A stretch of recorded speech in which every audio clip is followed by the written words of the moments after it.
Hello students, welcome to magnet brains Hindi. मेरा नाम है अवनीश त्रिपाठी। तो कक्षा 12 अर्थशास्त्र का एक बहुत इंपॉर्टेंट चैप्टर मुद्रा और बैंकिंग हमने डिटेल में देखा, उसके सारे कंसेप्ट्स को समझा, उसके टॉपिक वाइज वीडियोस देखे, एनसीईआरटी सॉल्यूशंस भी देखे। इसको आप प्लेलिस्ट में जाकर जरूर देखिएगा। आज का महत्वपूर्ण सेशन हम आपके लिए लेकर उपस्थित हुए हैं और वो सेशन है मोस्ट इंपॉर्टेंट क्वेश्चंस का। यानी इस पूरे चैप्टर से अगर अति लघु, बहुविकल्पीय, दीर्घोत्तरीय कुछ इंपॉर्टेंट क्वेश्चंस निकाले जाएं जो आपकी परीक्षा की दृष्टि से इंपॉर्टेंट हैं और इस पूरे टॉपिक को समझने की दृष्टि से भी इंपॉर्टेंट हैं, तो उस संदर्भ में जो प्रश्न बन सकते हैं उन प्रश्नों की चर्चा आज हम इस इंपॉर्टेंट सेशन में करेंगे। एक बात का और खास ध्यान रखना है स्टूडेंट्स कि मैग्नेट ब्रेन्स हिंदी एक ऐसा प्लेटफॉर्म है जहां पर आप घर बैठे कक्षा 6 से 12 तक की सारा अध्ययन बिल्कुल निःशुल्क कर सकते हैं। आप किसी स्टेट बोर्ड से पढ़ाई कर रहे हो या सीबीएसई बोर्ड से पढ़ाई कर रहे हो, आपको एक या दो चैप्टर पढ़ने के बाद किसी भी तरीके के पेड सब्सक्रिप्शन नहीं लेना है। कंप्लीट सिलेबस की सारी पढ़ाई बिल्कुल निःशुल्क है मैग्नेट ब्रेन्स हिंदी पर। तो इसी इंपॉर्टेंट इंफॉर्मेशन के साथ स्टार्ट करते हैं आज का ये महत्वपूर्ण सेशन और देखते हैं कि मुद्रा और बैंकिंग से कुछ महत्वपूर्ण सवाल क्या बन सकते हैं। अब देखिए, मैं फिर कह रहा हूं कि इस सेशन का 2-3 प्रयोजन होता है। एक तो ये कि पूरे चैप्टर का एक होलिस्टिक छोटा सा रिवीजन टाइप में भी हो जाए, इसके साथ साथ आपको वो महत्वपूर्ण सवाल जो जरूरी हैं वो रिवाइज हो जाएं और उसके मॉडल आंसर्स भी आपको मिल जाएं और फैक्चुअल इंफॉर्मेशंस भी क्लियर हो जाएं। तो पहला प्रश्न है कि दो पक्षों के बीच होने वाली वस्तुओं और सेवाओं की अदल बदल की प्रक्रिया को क्या कहते हैं। तो जब मुद्रा का प्रादुर्भाव मैं आपको पढ़ा रहा था इस टॉपिक में जो है, उससे पहले हमने देखा कि मुद्रा से पहले कौन सा सिस्टम चलता था, वस्तु विनिमय प्रणाली। ठीक है,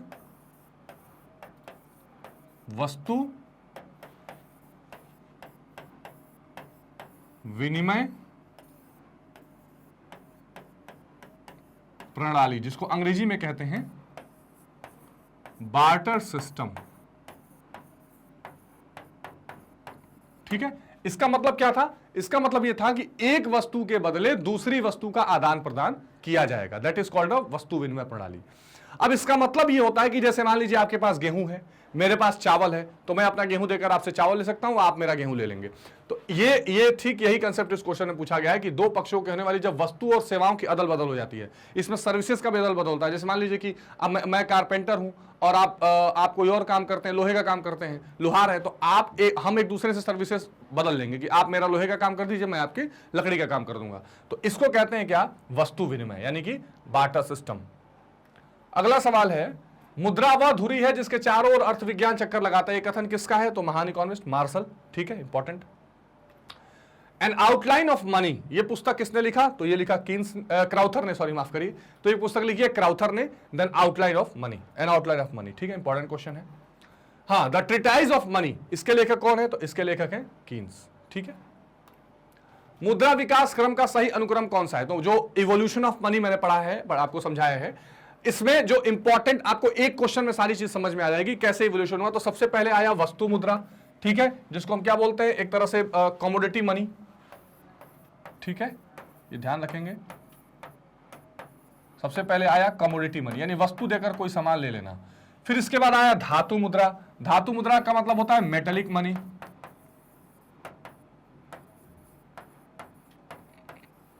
ठीक, पत्र मुद्रा, यानी जिसको कहते हैं पेपर मनी।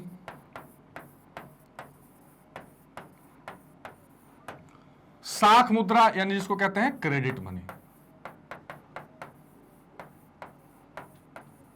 ठीक है, तो जब वस्तु देकर कोई सामान खरीदा जाता है तो वो कमोडिटी मनी हो जाता है। जब कोई धातु देकर कोई सामान खरीदा जाता है, जैसे उसमें फिर सोने चांदी के सिक्के आ गए, उसके बाद पेपर मनी जो आप नोट और करेंसी देखते हैं, और लास्ट में क्रेडिट मनी। तो क्रेडिट मनी में आपको पता है कि आजकल कोई भी इसके अलावा एक और मनी आया इसके साथ साथ, प्लास्टिक मनी।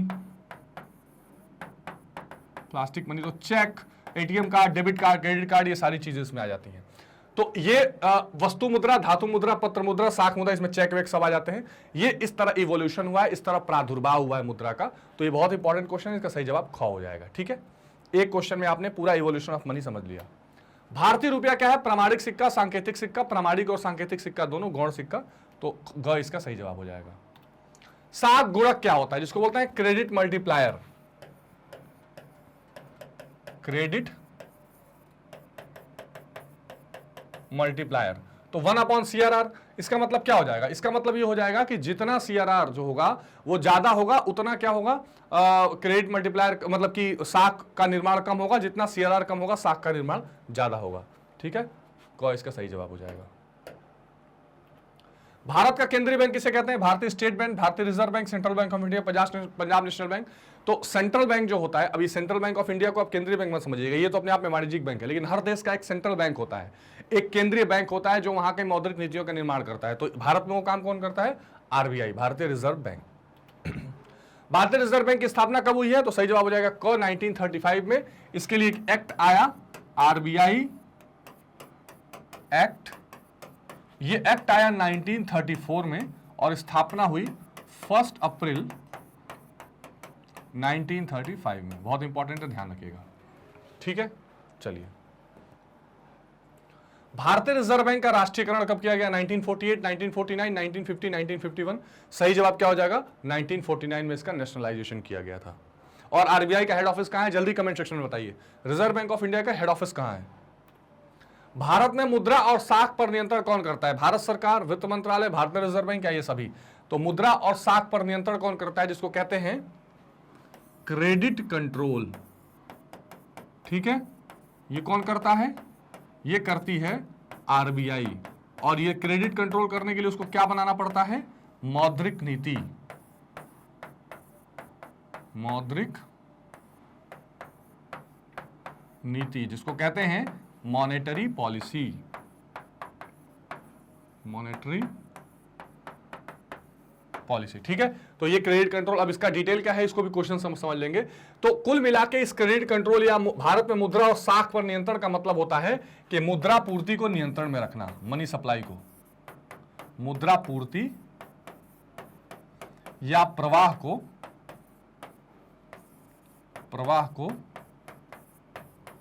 नियंत्रित रखना, ठीक है। तो ये बहुत इंपॉर्टेंट है, इस बात का आपने ध्यान रखना है। मुद्रा पूर्ति को, मुद्रा प्रवाह को नियंत्रित रखा जाएगा। चलिए नेक्स्ट देखते हैं। मौद्रिक अधिकार अथवा सरकार द्वारा जारी मुद्रा जिसे लेन देन से कोई इंकार नहीं कर सकता, क्या कहलाता है? मुद्रा गुणक, संकुचित मुद्रा, विधिग्राह या लीगल मनी जिसको कहते हैं, अवैध मुद्रा। सही जवाब क्या हो जाएगा? लीगल मनी, ठीक है। जिसको कोई भी लेने से या ऋण चुकाने के लिए अगर आप दें तो उसको एक्सेप्ट करने से कोई इंकार नहीं कर सकता। केंद्रीय बैंक की नीति क्या कहलाती है? राजकोषीय नीति, मॉनेटरी नीति, विदेशी विनिमय नीति, अंतरराष्ट्रीय व्यापार नीति। ये 4 बहुत इंपॉर्टेंट नीतियां हैं, ये आपके इकोनॉमिक्स के अंडरस्टैंडिंग के लिए जरूर आपको जानने चाहिए। जैसे राजकोषीय नीति को कहते हैं फिस्कल पॉलिसी, जो बजट वाले चैप्टर में मैंने आपको बताया है डिटेल में। और ये फिस्कल पॉलिसी कौन बनाता है? सरकार, ये गवर्नमेंट के द्वारा बनाया जाता है। ये किससे संबंधित होता है? करारोपण तथा व्यय से। सरकार का या सार्वजनिक जो व्यय है उससे और करारोपण से संबंधित है। मौद्रिक नीति को कहते हैं मॉनेटरी पॉलिसी, मॉनेटरी पॉलिसी जो बनाती है कौन? केंद्रीय बैंक या सेंट्रल बैंक, आरबीआई या भारत के संदर्भ में कह सकते हैं। और इसको इसकी क्या होता है? साख नियंत्रण करना, इसका इंपॉर्टेंट रोल होता है। साख नियंत्रण, ठीक है जी। विदेशी विनिमय नीति क्या होता है? Foreign exchange policy, foreign exchange policy, ठीक है। इसका क्या होता है? विनिमय दर को नियंत्रित करना, विनिमय दर पर नजर रखना। नियंत्रण तो बाजार से होता है, ठीक है। इसमें केंद्रीय बैंक और केंद्र सरकार दोनों शामिल रहती है, एक तरह से केंद्रीय बैंक का ज्यादा है। अंतरराष्ट्रीय व्यापार नीति जो है international trade policy, international trade policy, ये कौन बनाएगा? सरकार बनाएगी, ठीक है। सरकार में एक मंत्रालय भी होता है, व्यापार एवं वाणिज्य मंत्रालय, ट्रेड एंड कॉमर्स मिनिस्ट्री। तो ये डिसाइड करेगी कि किसके साथ ट्रेड करना है, नहीं करना है, किस तरह के कस्टम ड्यूटीज लगाए जाएंगे, किस तरह के फेवर देने, नहीं देना है। ये चारों जो नीतियां हैं ये देश की अर्थव्यवस्था की रीढ़ की हड्डी हैं, जिसके लिए एक बहुत इंपॉर्टेंट, जिसको पूरा कहते हैं ना देश का थिंक टैंक लगाया जाता है। तो केंद्रीय बैंक की जो इसमें से नीति होती है वो मौद्रिक नीति, सेकंड वाली नीति कहलाती है। मौद्रिक नीति के अपने 2 टूल्स होते हैं, आगे क्वेश्चन आए तो उसकी भी चर्चा करेंगे, ठीक है जी। चलिए ग्रेट। अगला सवाल है, केंद्रीय बैंक के हस्तक्षेप के बिना बाजार में मांग और पूर्ति की शक्तियों द्वारा निर्धारित विनिमय दर क्या होती है? बहुत इंपॉर्टेंट है। तो तो दुनिया भर में आपको बताया गया है कि दो तरह की विनिमय दर को स्थापित करने की पॉलिसीज होती हैं। एक होता है स्थिर, जिसमें बैंक, केंद्रीय बैंक या सरकार डिसाइड कर लेती है। लेकिन अगर मान लीजिए कि केंद्रीय बैंक कोई हस्तक्षेप ना करे और ऐसे कंडीशन में केवल शुद्ध रूप से बाजार की फोर्सेस यानी मांग और पूर्ति के हिसाब से अगर विनिमय दर डिसाइड हो, तो उसको क्या कहते हैं? तिरती विनिमय दर कहते हैं, जिसको कहा जाता है floating exchange rate. Floating exchange rate. और ये कैसे डिसाइड होता है?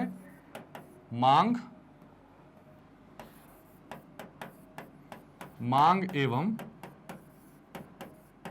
पूर्ति द्वारा। ठीक है, ये इंपॉर्टेंट है। तो फ्लोटिंग एक्सचेंज रेट क्या होता है? मांग और पूर्ति के द्वारा डिसाइड किया जाता है। स्थिर विनिमय दर को क्या बोलते हैं? Fix exchange rate.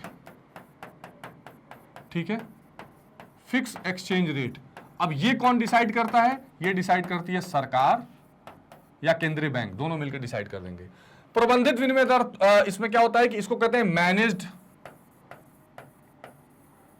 Managed floating, ठीक, या मैनेज एक्सचेंज रेट। ये किसमें किसका हाथ होता है? तो इसमें केंद्रीय बैंक का हस्तक्षेप होता है। ठीक, और इसमें क्या किया जाता है? इसमें मुद्रा की खरीद और बिक्री की जाती है केंद्रीय बैंक द्वारा। ठीक, तो इसका सही जवाब क्या हो जाएगा? ये सारी चीजें मैंने फॉरेन एक्सचेंज वाले चैप्टर में भी डिटेल में बताई हैं। इसका सही जवाब हो जाएगा तिरती विनिमय दर, फ्लोटिंग एक्सचेंज रेट। ठीक है, चलिए बहुत बढ़िया, आगे देखते हैं।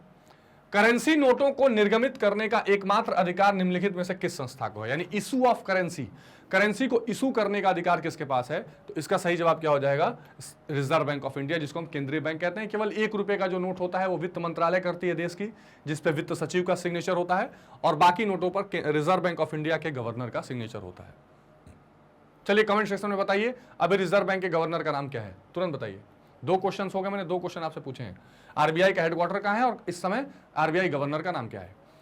भारत में 500 रुपए तथा 1000 रुपए के नोटों का विमुद्रीकरण कब किया गया? ये ऑलरेडी ये अलग से इकोनॉमिक्स की एनसीईआरटी में मेंशन्ड है ये टॉपिक, तो आपके लिए ये ज्यादा इंपॉर्टेंट हो जाता है। इसको कहते हैं डीमोनेटाइजेशन। विमुद्रीकरण मतलब डीमोनेटाइजेशन। ठीक है, तो आपको याद होगा आज रात के 12 बजे के बाद ये नोट चालू नहीं, ये नोट एक्सेप्ट लीगल टेंडर नहीं रहेंगे। ये कब हुआ था? तो ये हुआ था सन 2016 में। ठीक है, चलिए ग्रेट। भारत में 100 रुपए के नोट का निर्गमन कौन करता है? तो इजी क्वेश्चन है, रिजर्व बैंक भी करेगी 100 रुपए का नोट का निर्गमन। निम्नलिखित में से कब हमारे देश में विमुद्रीकरण की नीति अपनाई गई? अब डेट के साथ यहां पर मंथ के साथ है, तो नवंबर 2016 8। ठीक है, मुद्रा की मांग तथा ब्याज की दर में क्या संबंध होता है? प्रत्यक्ष, विपरीत, अप्रत्यक्ष, स्थिर। अब इंपॉर्टेंट है, मुद्रा की मांग यानी demand for money, demand for money, ठीक, और दूसरा है कंसेप्ट रेट ऑफ इंटरेस्ट। यानी क्वेश्चन ये पूछ रहा है कि रेट ऑफ इंटरेस्ट और मनी के डिमांड में क्या संबंध है? तो जाहिर सी बात है विपरीत संबंध है। अगर ब्याज की दर बहुत ज्यादा रहेगी तो डिमांड कम हो जाएगी। इसी तरह तो क्रेडिट कंट्रोल किया जाता है। आरबीआई ये कोशिश करती है कि लोन को महंगा किया जाए, रेट ऑफ इंटरेस्ट ऊपर जाए। अगर महंगाई चल रही है तो लोग अपने आप लोन लेना बंद कर देंगे। तो ब्याज की दर और डिमांड फॉर मनी में विपरीत संबंध है। और अगर मान लीजिए बहुत सस्ता लोन, ब्याज का दर सस्ता लोन मिल रहा है, तो उस समय लोग ज्यादा लोन लेंगे, तो ज्यादा डिमांड करेंगे पैसे के लिए। तो मुद्रा की मांग तथा ब्याज की दर में कैसा संबंध है? विपरीत संबंध है, ऑपोजिट संबंध है। अर्थव्यवस्था में साख सृजन का कार्य कौन करता है? जिसको कहते हैं क्रेडिट क्रिएशन। बहुत इंपॉर्टेंट पार्ट है ये।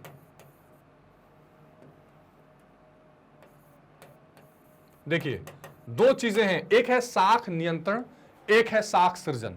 जो साख नियंत्रण है उसे कहते हैं क्रेडिट कंट्रोल, और वो काम है किसका? रिजर्व बैंक ऑफ इंडिया यानी आरबीआई का। जो साख निर्माण है उसको कहते हैं क्रेडिट क्रिएशन, और वो काम है कमर्शियल बैंक यानी व्यावसायिक बैंकों का। ठीक है, अब वो साख निर्माण कैसे होता है इस पर डिटेल में चर्चा हुई, आगे क्वेश्चंस में भी चर्चा होगी। सही जवाब हो जाएगा व्यावसायिक बैंक्स, जिसको कहते हैं कमर्शियल बैंक्स। ठीक है, निम्नलिखित में से असंगत यानी कौन इनमें से अलग है? चाय तथा कॉफी, चावल तथा दाल, टायर तथा ट्यूब, पेन तथा रिफिल। अब देखिए ये चाय तथा कॉफी क्या है? ये क्या है? ये एक तरह से क्या है? स्थानापन्न वस्तुएं हैं। स्थानापन्न, जिसको कहते हैं सब्स्टिट्यूट गुड्स। Substitute goods. ठीक है, बाकी ये तीनों चावल, दाल, टायर और ट्यूब, पेन और रिफिल, इसको कहते हैं पूरक वस्तुएं। पूरक वस्तुएं, जिसको कहा जाता है कॉम्प्लीमेंट्री गुड्स। Complementary goods. अब दोनों में अंतर क्या है? स्थानापन्न वस्तुएं वो वस्तु होती हैं जो एक दूसरे के स्थान पर उपयोग की जाती हैं। चाय के बदले आपने कॉफी ले लिया है, कॉफी के बदले चाय ले लिया। जो पूरक वस्तुएं हैं वो एक दूसरे के साथ इस्तेमाल होती हैं, चावल और दाल, टायर और ट्यूब, पेन और रिफिल। तो ये दोनों जो है कॉम्प्लीमेंट्री गुड्स हैं और ऊपर का जो है वो स्थानापन्न ग्रुप है। तो दोनों में ये डिफरेंस है, ठीक है, इस बात का ध्यान रखेंगे। चाय तथा कॉफी। अब आते हैं थोड़ा अति लघु सवालों की तरफ कि इस चैप्टर से क्या अति लघु सवाल बन सकते हैं। तो पहला प्रश्न है कि वस्तु विनिमय को परिभाषित कीजिए। तो एसआई थॉमस के शब्दों में एक वस्तु का दूसरी वस्तु के प्रत्यक्ष विनिमय वस्तु विनिमय कहलाता है, जिसको कहते हैं बार्टर सिस्टम या गुड्स एक्सचेंज सिस्टम। ठीक, मुद्रा के आने से पहले एक वस्तु के बदले दूसरे वस्तुओं का आदान प्रदान किया जाता था। इसमें समस्या क्या क्या देखने के लिए मिली थी? समस्या ये देखने के लिए मिली थी कि दोहरे संयोग की कमी होना, मतलब lack of double coincidence of want. एक वस्तु जो एक व्यक्ति के पास है और दूसरी वस्तु जो दूसरे व्यक्ति के पास है, दोनों लोगों की उस वस्तु की जरूरत होनी चाहिए। जैसे मान लीजिए मेरे पास चावल है, किसी के पास गेहूं है, तो दोनों लोगों को एक दूसरे के चावल और गेहूं की जरूरत होगी, तभी तो आदान प्रदान होगा। उसके बाद कोई वैल्यू, मेजर ऑफ वैल्यू, कोई वैल्यू नहीं थी कि कितना वैल्यू माप के हम चावल दें, कितना गेहूं दें, है ना। तो ये सारी जो समस्याएं थी बार्टर सिस्टम की, इसी के कारण मुद्रा का प्रादुर्भाव हुआ। तो इसको कहते हैं वस्तु विनिमय प्रणाली। प्रत्यक्ष विनिमय प्रणाली से क्या आशय है? वस्तुओं एवं सेवाओं के प्रत्यक्ष रूप से आदान प्रदान को प्रत्यक्ष विनिमय कहते हैं और यही वस्तु विनिमय प्रणाली है। तो लगभग एक जैसी बात है, ठीक है। अप्रत्यक्ष विनिमय से क्या आशय है? अप्रत्यक्ष विनिमय प्रणाली के अंतर्गत अदल बदल संबंधी कृत्रिम मुद्रा के माध्यम से होती है। व्यक्ति अपनी अतिरिक्त वस्तुओं को बेचकर मुद्रा प्राप्त करता है और मुद्रा की सहायता से अपनी आवश्यकता की पूर्ति करता है। होता क्या है कि इसमें क्या होता है कि जो वस्तु होती है पहले उसको बेचता है, पैसा लाता है, फिर पैसे से आदान प्रदान करता है। तो यह अप्रत्यक्ष विनिमय हो जाता है। मुद्रा क्या है? मुद्रा एक ऐसी वस्तु है जो समाज में विनिमय के माध्यम, सबसे इंपॉर्टेंट बात, जब आप मनी की बात करेंगे तो ये होता है medium of exchange. Medium of exchange. मुद्रा का सबसे इंपॉर्टेंट पार्ट क्या है कि वो विनिमय का माध्यम है। मीडियम ऑफ एक्सचेंज बनेगी। दूसरा, मूल्य के मापन। दूसरा इसका इंपॉर्टेंट बात क्या रहेगा? मेजर ऑफ वैल्यू, जो बार्टर सिस्टम में नहीं था। Major of value. स्थगित भुगतान, जिसको कहते हैं डिफर्ड पेमेंट्स या फ्यूचर पेमेंट्स। डिफर्ड पेमेंट, ठीक है। और मूल्य के संचय यानी स्टोर ऑफ वैल्यू, ये सब इंपॉर्टेंट फंक्शंस हैं, ठीक है। इसको आप 1, 2, 3, 4 लेके चल सकते हैं। माध्यम में स्वतंत्र, विस्तृत और सामान्य रूप से लोगों द्वारा स्वीकार की जाती है। यानी आप कह सकते हैं कि ऐसी चीज, ऐसी वस्तु जो किन किन चीजों के लिए स्वीकार की जाए? विनिमय के माध्यम के रूप में, मूल्य के मापन के रूप में, स्थगित भुगतान के मान के रूप में और मूल्य के संचय के माध्यम के रूप में स्वतंत्र रूप से सभी को स्वीकार्य हो, वो मुद्रा कहलाती है। So anything which is accepted as a medium of exchange is treated as a measure of value, can be stored for the deferred payments also, is called money, ठीक है। तो जो चीज भी क्या है विनिमय के माध्यम के जगह पर इस्तेमाल हो, मीडियम ऑफ एक्सचेंज के तौर पर इस्तेमाल की जा सके, उसे मुद्रा कहते हैं। अब मुद्रा के 3 कार्यकांश हैं। तो पहला, विनिमय का माध्यम, यानी जिसको हम अभी कह रहे थे क्या? Medium of exchange. यानी जब भी आप, पहले क्या होता था वस्तु विनिमय में, एक वस्तु या सेवा देकर दूसरी वस्तु या सेवा का आदान प्रदान किया जाता था। लेकिन अगर कोई ऐसी चीज है जिसको दे के या लेके वस्तु का आदान प्रदान किया जाए तो वो विनिमय का माध्यम बन जाती है। जैसे मान लो जो मैं बोलूं, मेरे जेब में जो नोट है, इस नोट को मैं देकर बोलूं कि इसके बदले में मैं कोई सामान ले सकता हूं, या मेरे जेब में जो कुछ भी है जो लीगली एक्सेप्टेड है सब एक्सेप्ट करें और उसके बदले हमको चीजें मिल रही हैं, तो वो क्या हो जाता है? विनिमय का माध्यम हो जाता है। मूल्य का मापक मतलब क्या होता है कि पहले क्या होता था वस्तु विनिमय प्रणाली में, ये कोई क्लियर ही नहीं होता था कि कोई चीज कितने की है, किसी चीज की वैल्यू क्या लगानी है, उसका क्या मूल्य होगा। ये चीज मुद्रा के आने के बाद ही संभव हो पाई। आ रही बात समझ में? तो मूल्य का मापन, मेजर ऑफ वैल्यू, से होता है। मूल्य का हस्तांतरण, पहले क्या था कि पहले आप मान लीजिए आपके पास कोई चीज है, अब आप उस चीज को ट्रांसफर बार बार नहीं कर पाएंगे कि चलो कोई यहां से बॉम्बे में बैठा है, मेरे पास गेहूं है तो मैं गेहूं ट्रांसफर कर दूं, वो कुछ खरीद लेगा, नहीं। लेकिन जब मुद्रा आई, जब मनी आई, जिसमें पेपर मनी आया, साख मनी आई, है ना, तो आप इस मनी को, अब तो आप घर बैठे फोन पे गूगल पे चला के मनी ट्रांसफर कर देते हैं, है ना, डिजिटल मनी भी अब आ चुकी है। तो अब ये जो मुद्रा का जो हस्तांतरण है, जो वैल्यू का ट्रांसफर करने का सिस्टम आ चुका है, इसके कारण क्या होता है, मूल्य का हस्तांतरण आप कर सकते हैं। तो 3 ये इंपॉर्टेंट फंक्शंस हैं मुद्रा के, इसको आप ध्यान रखिएगा। मैं फिर आपको एक बार अंग्रेजी के वर्ड्स भी बता देता हूं। ये मीडियम ऑफ एक्सचेंज, क्योंकि इंग्लिश के वर्ड बहुत इंपॉर्टेंट है इकोनॉमिक्स के लिए, ठीक है। दूसरा मेजर ऑफ वैल्यू, और तीसरा ट्रांसफर ऑफ वैल्यू। ये 3 इंपॉर्टेंट चीजें हैं जिसको आपको विशेष रूप से ध्यान में रखना है, ठीक है। चलिए, तो ये इंपॉर्टेंट क्वेश्चन था। मुद्रा के गौण अथवा सहायक कार्य बताइए। तो ये तो मेन फंक्शंस थे, लेकिन ऑक्सिलरी काम क्या हो सकते हैं, एंसिलरी। मुद्रा के गौण और सहायक कार्य क्या है, स्थगित भुगतान का मान, यानी वैल्यू फॉर डिफर्ड पेमेंट्स, इसको कहते हैं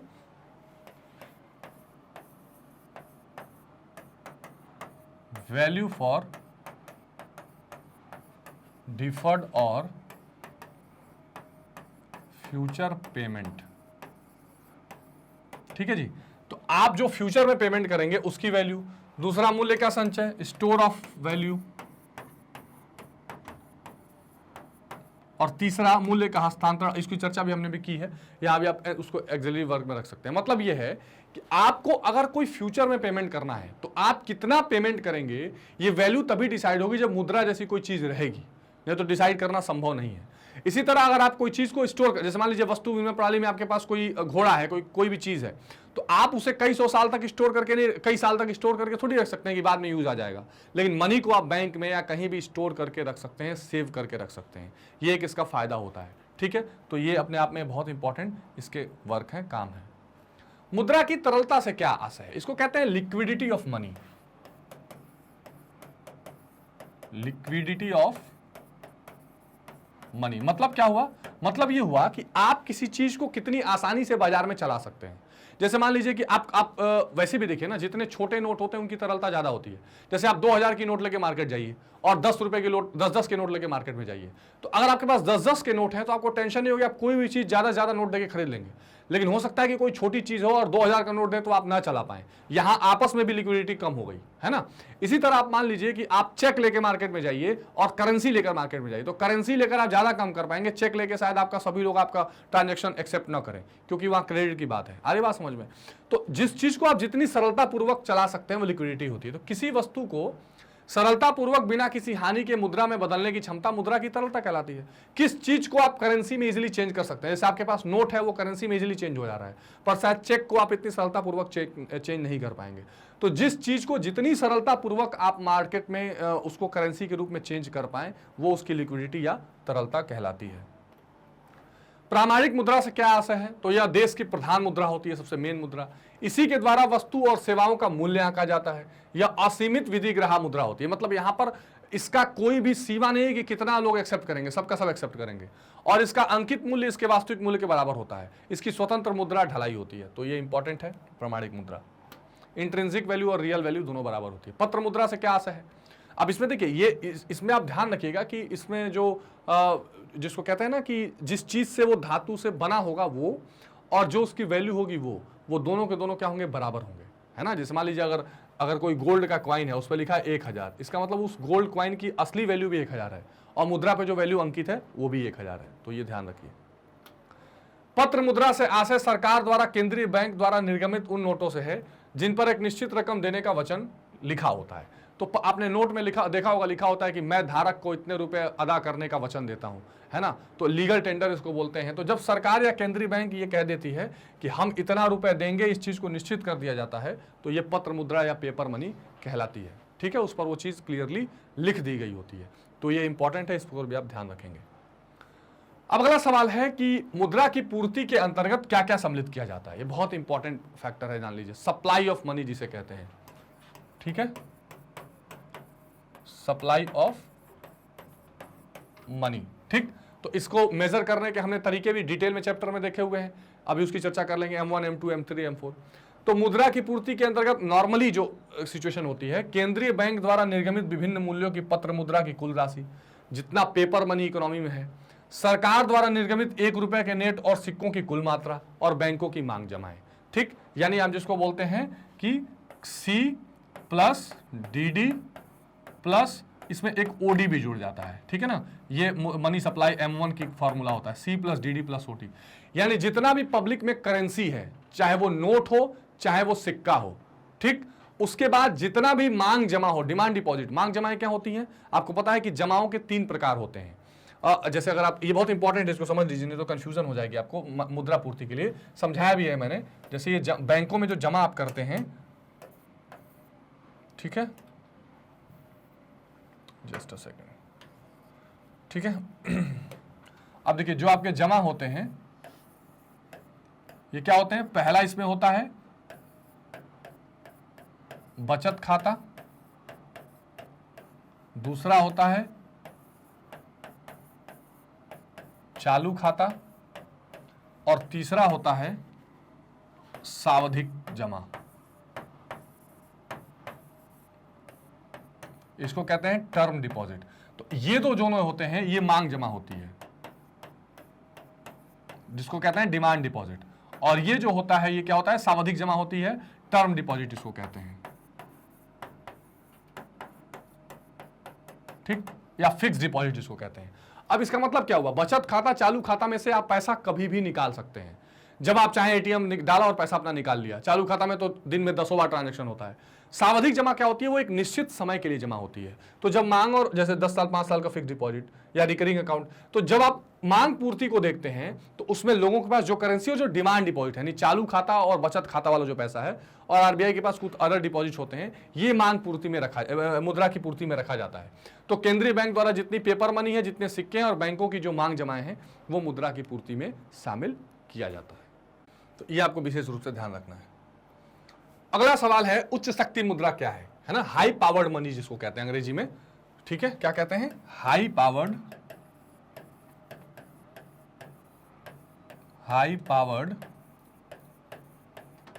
मनी। अब इसका क्या मतलब है? तो उच्च शक्ति मुद्रा देश की मौद्रिक सत्ता की कुल देयताओं को स्पष्ट करती है। मतलब ये हो गया, मौद्रिक सत्ता क्या है? जो केंद्रीय बैंक है या जो भी नीतियां बना रहे हैं जो लोग, तो उनकी जो कुल देयता है, कुल जो उनकी लायबिलिटी है, जैसे नोट उन्होंने जारी कर दिए इकोनॉमी में, तो कुल उनकी जो लायबिलिटी है उनको देने की लोगों की, क्योंकि उसमें लिखा हुआ है कि मैं धारक को इतने रुपए देने का वचन करता हूं, उनकी कुल जो लायबिलिटी होगी वो उच्च शक्ति मनी कहलाएगी। इसमें जनता के पास चलन, जो करेंसी, नोट और सिक्के हैं, भारतीय रिजर्व बैंक के पास सरकार तथा व्यापारिक बैंकों की जो जमाएं हैं, ये सब कुछ रहता है। तो ये इंपॉर्टेंट है, हाई पावर्ड मनी, जो गवर्नमेंट ने बोल रखा है कि हम अदा करेंगे। अब देखिए, उच्च शक्ति मुद्रा देश की मौद्रिक सत्ता की देयता को स्पष्ट करती है। इसमें जनता के पास जो पैसे हैं और सरकार के पास जो पैसे हैं, ये सारी चीजें शामिल होती हैं। तो high power money equal to C+R, ये फॉर्मूले के साथ यहां पर आपको बता दिया गया है। अब अगला सवाल है मुद्रा की मांग, यानी तरलता पसंदगी के क्या उद्देश्य हैं? मुद्रा की मांग के 3 इंपॉर्टेंट उद्देश्य हैं, जिसको कहा जाता है ना motive for demand of money. Motive for demand of money.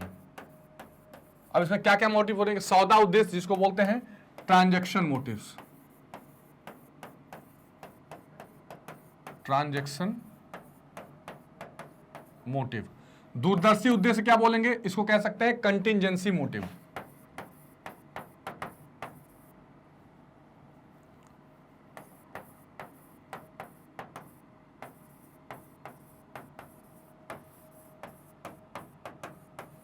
और सट्टा उद्देश्य को बोलते हैं स्पेक्यूलेटिव मोटिव। क्या मतलब है?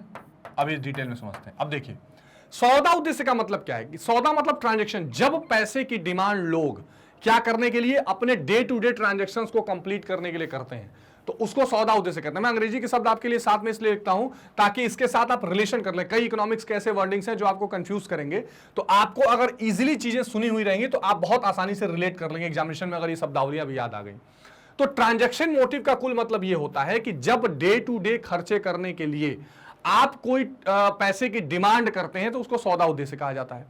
दूरदर्शिता उद्देश्य क्या होता है कि जब आपको लगता है कि फ्यूचर में मुझे पैसे की जरूरत पड़ सकती है, कोई घटना घट गई, कोई समस्या आ गई, उस समय मुझे मनी चाहिए, तो उस समय के लिए मुद्रा को बचा के रखने के लिए कंटिजेंसी मोटिव होता है।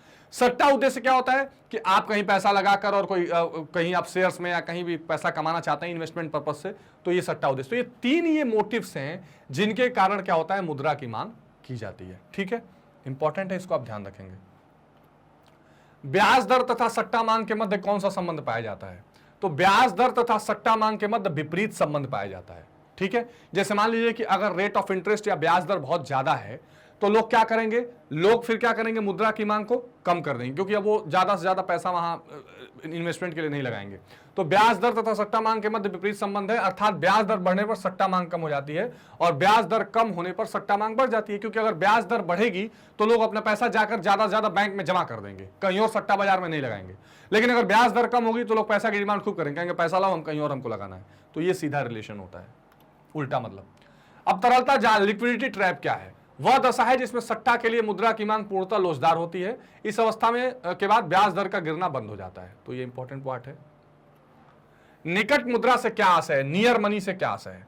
तो निकट मुद्रा से आशय वित्तीय परिसंपत्तियों से है, जैसे सावधिया जमाएं, ठीक, फिक्स डिपॉजिट, विनिमय पत्र, बिल ऑफ एक्सचेंज, अंश पत्र, शेयर, ऋण पर डिबेंचर आदि। ये मुद्रा की ये भांति तरल तो नहीं होते हैं, किंतु इन्हें मुद्रा में रूपांतरित किया जा सकता है। तो ये जो ऐसी मुद्राएं जो तरल नहीं है पर कभी भी इजीली आप उसको चेंज कर सकते हैं मुद्रा में, उसको हम नियर मनी कहते हैं ना। यानी ऐसी चीजें जो बहुत लिक्विड नहीं है but can be easily change into the money in any time, in coming time, इसको हम नियर मुद्रा कहते हैं। ठीक है, अब देखिए अगला सवाल है कि वस्तु विनिमय प्रणाली की कोई 3 दोष लिखी है। हालांकि मैंने कई दोषों को इसमें स्पष्ट किया है। तो वस्तु विनिमय प्रणाली की कमियां, कठिनाइयां, दोष वस्तु विनिमय की कमियां क्या है, ये निम्नलिखित है।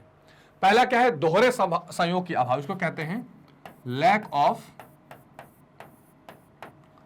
Double coincidence of want. ये बहुत पूछा जाता है, बहुत इंपॉर्टेंट है, कोइंसिडेंस ऑफ वांट। इसकी चर्चा मैं अभी कर रहा था। इसका मतलब होता है कि हो सकता है कि जब वस्तु विनिमय प्रणाली में एक वस्तु के बदले दूसरी वस्तु का आदान प्रदान किया जा रहा है, अब ऐसा भी हो सकता है कि एक वस्तु जो मेरे पास है, एक वस्तु जो आपके पास है, हम दोनों को उस चीज की जरूरत ना हो, ऐसा भी हो सकता है। तो इसको कहते हैं lack of double coincidence of want. ठीक, दूसरा क्रय शक्ति संचय में कठिनाई, यानी difficulty in store of purchasing power. ठीक, मतलब क्या हुआ, मतलब हो सकता है कि आप क्या करें, आप परचेजिंग पावर को स्टोर करके रखना चाहते हैं, पैसे को सेव करके रखना चाहते हैं कि बाद में हम खरीदेंगे। यह वस्तु विनिमय प्रणाली में संभव नहीं थी क्योंकि इस वस्तु की संचय करना आसान नहीं था। तीसरा, सर्वमान्य मूल्य मापक का अभाव, लैक ऑफ एग्रीड वैल्यू। किसी चीज का क्या वैल्यू होगा यह तय नहीं था। कोई कहेगा भाई हम 2 किलो गेहूं के बदले 5 किलो चावल देंगे, कोई कहेगा हम 1 किलो चावल के बदले 2 किलो गेहूं चाहिए हमको। तो अब पैसा में तो आज तो फिक्स है ना कि 1 किलो आटा 20 रुपए का मिलेगा, तो वो उसमें कोई डिफिकल्टी नहीं है। लेकिन यहां पर क्या है, सर्वमान्य मूल्य का मापक नहीं होता था, कोई वस्तु किस वैल्यू की होगी कोई कंफर्म नहीं था। इससे फिर लैक ऑफ इसमें क्या था, हाँ तो ये आप स्क्रीनशॉट ले सकते हैं, इसको मैं डिलीट कर देता हूं। ठीक है, नेक्स्ट क्या था, वस्तु विभाजन में कठिनाई, यानी जो गुड है उसका डिवीजन, लैक ऑफ डिवीजन या difficulty in division of the goods. कोई भी वस्तु है, जैसे मान लीजिए किसी के पास एक बड़ा घोड़ा है, उसके बदले में 10 किलो किसी को मक्का चाहिए, तो घोड़े को काट के थोड़ी मक्का लेगा, और इतना बड़ा घोड़ा दे भी नहीं सकता 5 किलो के लिए। तो ये एक समस्या थी। मूल्य हस्तांतरण, इसकी चर्चा मैंने पहले भी की कि ट्रांसफर ऑफ वैल्यू बहुत मुश्किल था, पैसे को ट्रांसफर कर सके मैं एक जगह से दूसरी जगह नहीं हो सकता था। भावी भुगतान का भाव, फ्यूचर पेमेंट्स में कितना आप इंटरेस्ट जोड़ेंगे, कैसे आप देंगे लेंगे, ये करना बहुत मुश्किल था। तो भावी भुगतान यानी डिफर्ड पेमेंट भी नहीं हो सकता था। ये वस्तु विनिमय प्रणाली के दोष या कमियां थी। साख गुणक क्या है, इसको कहते हैं क्रेडिट मल्टीप्लायर, जिसकी चर्चा हमने की थी।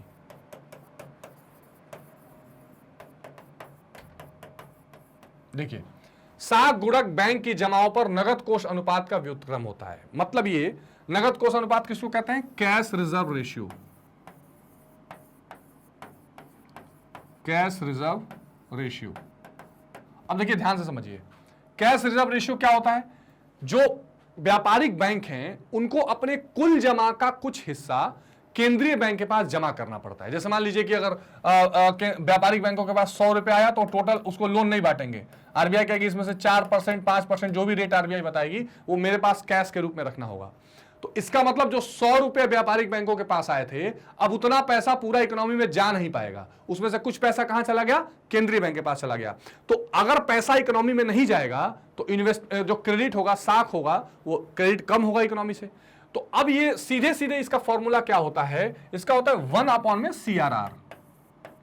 ठीक, मतलब ये हो गया कि ये CRR जितना ज्यादा होगा उतना ही ये साख गुणक कम होगा, और CRR जितना कम होगा उतना ही साख गुणक ज्यादा होगा। आ रही बात समझ में? जैसे मान लीजिए 1/0.1 जैसे 4 है लेट सपोज, ठीक, तो ये कितना हो जाएगा, 0.25 आ जाएगा। ठीक है, यानी साख गुणक 0.25, और ये 1 केवल 2 है तो ये 0.5 आ जाएगा। आ रही बात समझ में? तो इसलिए कहने का मतलब ये है कि साख गुणक जो है वो सीधे सीधे नगद कोष अनुपात का व्युत्क्रम या रेसिप्रोकल होता है। साख गुणक ये बताता है कि व्यापारिक बैंक कितनी मात्रा में साख का सृजन कर सकते हैं, यानी कितना साख का सृजन होगा, जितना कैश रिजर्व रेशियो ज्यादा होगा उतना साख का सृजन कम होगा, जितना कैश रिजर्व रेशियो कम होगा उतना ज्यादा होगा। इसको 1/LRR भी कह देते हैं कई बार। ठीक है, LRR में क्या होता है, CRR और SLR दोनों होते हैं। ठीक, तो ये दोनों जितना ज्यादा होंगे उतना ही साख गुणक कम होगा, इस बात का आप ध्यान रखेंगे। नगद साख से क्या आशय है, तो नगद साख प्रणाली के अंतर्गत बैंक बॉन्ड अथवा दूसरी प्रतिभूतियों के आधार पर ऋण देते हैं। जैसे आप बॉन्ड लेकर जाएंगे या कोई सिक्योरिटी लेकर जाएंगे, इस पर जो ऋण मिलेगा वो नगद साख कहलाएगा। ऋणी अपनी आवश्यकता के अनुसार निर्धारित सीमा तक ऋणी बैंक से रकम लेता है और वापस करता रहता है। बैंक केवल उसी रकम पर ब्याज वसूल करता है जो वास्तव में ऋणी के पास रहता है। तो ये इंपॉर्टेंट है। अधिविकर्ष यानी ओवरड्राफ्ट क्या होता है, ये बहुत इंपॉर्टेंट है। ये क्या होता है, जैसे मान लीजिए आप बैंक में गए और बैंक में आपने 1000 रुपए जमा कर दिए, ठीक, लेकिन बैंक ने आपके नियमित जिसको कह सकते हैं ट्रांजैक्शंस को देखते हुए उसको ये लगा कि नहीं आप बहुत भरोसेमंद आदमी हैं, आपके पास पैसे की कमी नहीं होती है। उसने कहा ठीक है, हम आपको एक फैसिलिटी देते हैं कि आप कभी भी 500 रुपए तक का अधिविकर्ष या ओवरड्राफ्ट कर सकते हैं, यानी 1000 रुपए बैंक में होने पर भी आप 1500 रुपए तक निकाल सकते हैं, या 2000 अगर अकाउंट में है तो आप कहां तक 2500 तक निकाल सकते हैं। सॉरी, तो ये बड़े बड़े बिजनेसमैन और ट्रांजैक्शन वालों को दिया जाता है ओवरड्राफ्ट फैसिलिटी। ठीक है, बहुत इंपॉर्टेंट है, इस ध्यान रखेंगे। तो अधिविकर्ष प्रणाली के अंतर्गत बैंक चालू खाते के जमाकर्ताओं को अपनी जमा राशि के ऊपर भी एक निश्चित सीमा तक रकम निकालने की अनुमति देते हैं। जैसे मान लीजिए इनका करंट अकाउंट है, डेली के करोड़ों का ट्रांजैक्शन हो रहा है, तो कभी ज्यादा की जरूरत पड़ गई तो दे देते हैं। ऋणी इस राशि के भीतर वास्तविक रूप से निकाली गई रकम पर ब्याज देता है, तो जितना निकाला होगा उस पर ब्याज देना होगा। रेपो दर क्या है, तो रेपो रेट क्या होता है। अब देखिए, जो आपका पूरा का पूरा मौद्रिक नीति है, उस मौद्रिक नीति में 2 तरह के डिवीजन किए गए हैं, एक गुणात्मक, एक परिमाणात्मक, क्वांटिटेटिव और क्वालिटेटिव। तो क्वांटिटेटिव टूल्स वो होते हैं जिनके द्वारा किसी रेट ऑफ इंटरेस्ट या किसी चीज में परिवर्तन करके हम क्या करते हैं, साख का नियंत्रण करते हैं। उसमें एक दर होता है रेपो दर, जैसे एक तो CRR होता है, हमने देखा नगद कोष अनुपात, CRR। अब रेपो दर में क्या होता है कि जैसे व्यापारिक बैंकों को कभी कभी लोन की जरूरत पड़ती है केंद्रीय बैंक से, तो वो 2 तरह के लोन देते हैं। एक लोन होता है लॉन्ग टर्म के लिए, एक लोन होता है शॉर्ट टर्म के लिए, छोटे समय के लिए, और हर लोन पर आरबीआई इंटरेस्ट भी वसूलती है। तो जिस दर पर आरबीआई छोटी अवधि के लोन देती है, शॉर्ट टर्म्स लोन देती है, उसको रेपो दर कहा जाता है। इसका एक और नाम है रीपर्चेज रेट भी। ठीक, तो रेपो दर वह दर है जिस दर पर देश का केंद्रीय बैंक अपने अनुसूचित वाणिज्य बैंकों को अल्पकालीन ऋण देता है, शेड्यूल कमर्शियल बैंक्स को शॉर्ट टर्म्स लोन देता है। ठीक है, इसको रेपो रेट कहा जाता है। आ रही बात समझ में? अब इससे क्रेडिट कंट्रोल कैसे होता है, तो जैसे मान लीजिए अगर इकोनॉमी में बहुत ज्यादा महंगाई है या मुद्रा पूर्ति बहुत ज्यादा बढ़ गई है, तो ऐसी स्थिति में आरबीआई क्या करेगा, रेपो दर को बढ़ा देगा। इसका मतलब क्या हो गया, व्यवसायिक बैंकों को अब महंगा लोन मिलेगा आरबीआई से, और इसके बदले में व्यावसायिक बैंक भी अब महंगा लोन देंगे लोगों को। तो लोग जो खूब पैसे की डिमांड कर रहे हैं, जब लोन महंगा होगा तो पैसा की डिमांड करना कम कर देंगे। अभी हमने देखा था इन्वेस्टमेंट मल्टीप्लायर वाले में। तो इस तरह से कंट्रोल हो जाता है क्रेडिट। और अगर मान लो मंदी है तो इस स्थिति में रेपो दर को घटा दिया जाता है। भारतीय रिजर्व बैंक के कोई 3 प्रतिबंधित कार्य लिखिए।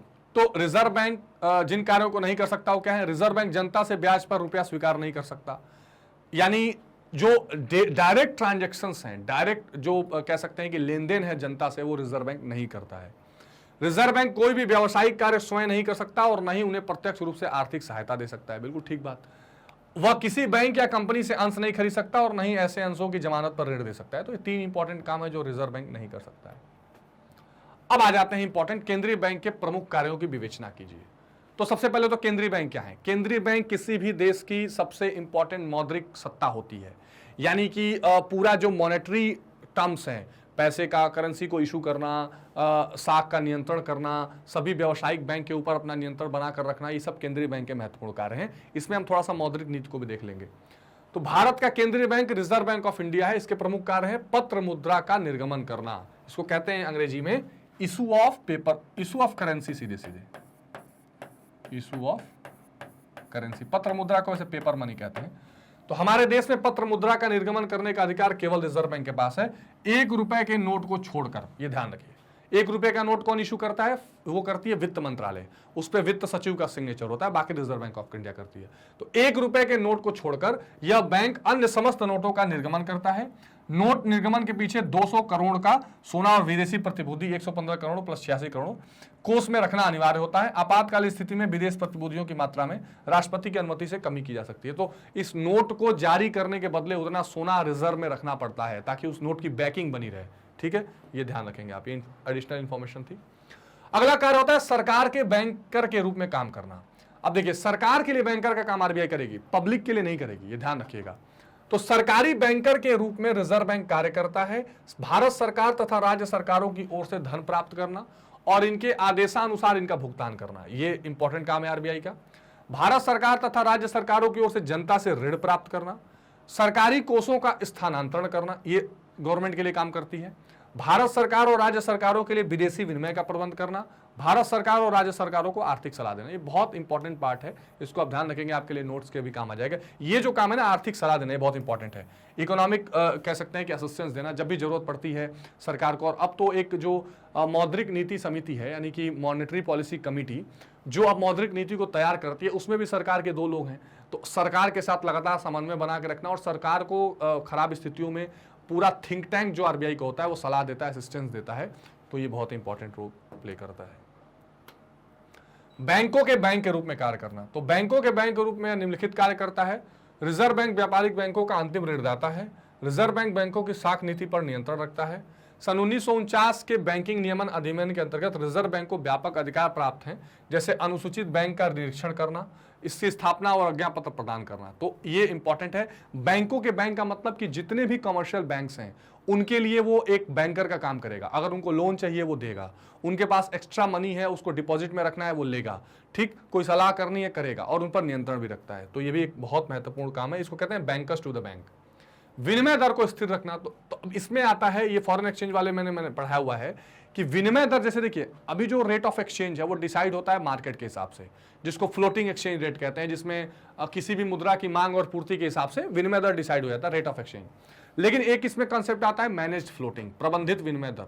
इसमें क्या होता है कि रिजर्व बैंक ऑफ इंडिया नजर रखती है कि अगर विनिमय दर बहुत ऊपर जा रहा है, रेट ऑफ एक्सचेंज बहुत ऊपर जा रहा है, मतलब पैसे की वैल्यू कम हो रही है, डॉलर ऊपर जा रहा है, तो डॉलर को खरीद के बेच के वो क्या करती है, इस चीज को मैनेज करती है। या अगर बहुत कम आ रहा है तो, यानी विदेशी मुद्रा का क्रय विक्रय करके उसकी मांग और पूर्ति को प्रभावित करती है और विनिमय दर को फिक्स रखती है, मैनेज रखती है। इसको डिटेल में मैंने फॉरेन एक्सचेंज वाले चैप्टर में कराया, खुली अर्थव्यवस्था वाले में, जरूर देखिए। साख का नियंत्रण करना, जिसको बोलते हैं क्रेडिट कंट्रोल, ठीक है। क्रेडिट कंट्रोल का मतलब क्या है कि जो मुद्रा की पूर्ति है या मुद्रा का प्रवाह है उसको नियंत्रण में रखना, क्योंकि मुद्रा का प्रवाह क्या करेगा, बहुत ज्यादा अगर अनियंत्रित हो गया तो वो परेशानी क्रिएट करेगा। किस तरह परेशानी क्रिएट करता है, जैसे मान लीजिए 2 परिस्थितियां हो सकती हैं। मान लीजिए ये मुद्रा पूर्ति है तो इसकी 2 सिचुएशंस बन सकती हैं, ठीक। पहली,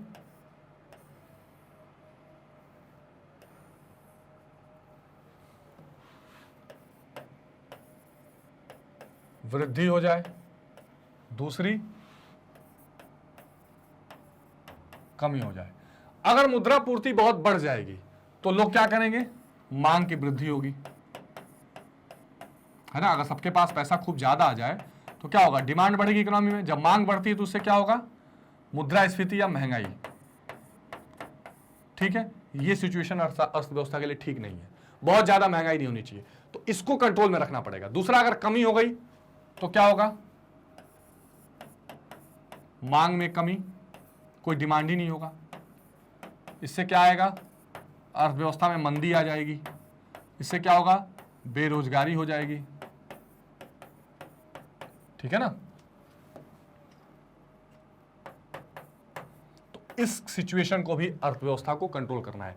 तो अब ये मुद्रा पूर्ति को जब इसी चीज को जब कंट्रोल में रखने के लिए जो नीति बनाई जाती है वो मौद्रिक नीति है, और उसी मौद्रिक नीति से क्या होता है, साख का नियंत्रण किया जाता है। तो साख तथा मुद्रा पर नियंत्रण करने के लिए रिजर्व बैंक देश में मुद्रा तथा साख की मांग और पूर्ति के बीच संतुलन स्थापित करने का प्रयास करती है। बिल्कुल ठीक बात। तो ये जो मांग और पूर्ति है, यानी कि ये पूर्ति बहुत ज्यादा बढ़ ना जाए, मांग कमी, मुद्रा की मांग में कमी ना रह जाए, और यहाँ पूर्ति बहुत कम ना हो जाए, मुद्रा की मांग बहुत बढ़ ना जाए, इस चीज को संतुलित करने का प्रयास करती है। देश में मौद्रिक स्थायित्व लाने के लिए एक महत्वपूर्ण कार्य है, और इसके लिए आरबीआई क्या करती है, मौद्रिक नीति या मॉनेटरी पॉलिसी बनाती है। अब कृषि साख की व्यवस्था करना, जो जिसको कहते हैं ना कि क्रेडिट फॉर एग्रीकल्चर, हालांकि इसके लिए अब आरबीआई से निकालकर एक नई संस्था नाबार्ड बना दी गई है, पर फिर भी आरबीआई प्रायोरिटी सेक्टर लैंडिंग्स और कृषि को किस तरह ठीक किया जाए उसके लिए पूरी पॉलिसीज देती रहती है। तो कृषि साख की व्यवस्था करने के लिए रिजर्व बैंक ने कृषि साख विभाग की स्थापना कर दी है। इस विभाग का मुख्य कार्य कृषि साख से संबंधित समस्याओं के बारे में जानकारी करना है। समाशोधन गृह का क्या करना है, जिसको अंग्रेजी में कहते हैं क्लियरिंग हाउसेस। तो रिजर्व बैंक देश का केंद्रीय बैंक है, वह बैंकों के समाशोधन गृह की सुविधा प्रदान करता है, जिससे सारे बैंक्स अपने इंटर बैंक ट्रांजैक्शंस को क्लियर कर लें। यह कार्य करके रिजर्व बैंक सदस्य बैंकों के रूप में स्थानांतरण की सुविधा बनाता है। एक रिजर्व बैंक का अपना सॉफ्टवेयर ई कुबेर, ये इसमें बहुत इंपॉर्टेंट रोल प्ले करता है, ई कुबेर, ठीक है। अगला पॉइंट है औद्योगिक वित्त की व्यवस्था करना, इसमें सहायता करना। हालांकि इसके लिए भी सिडबी जैसे संस्थाएं हैं आरबीआई से निकल के।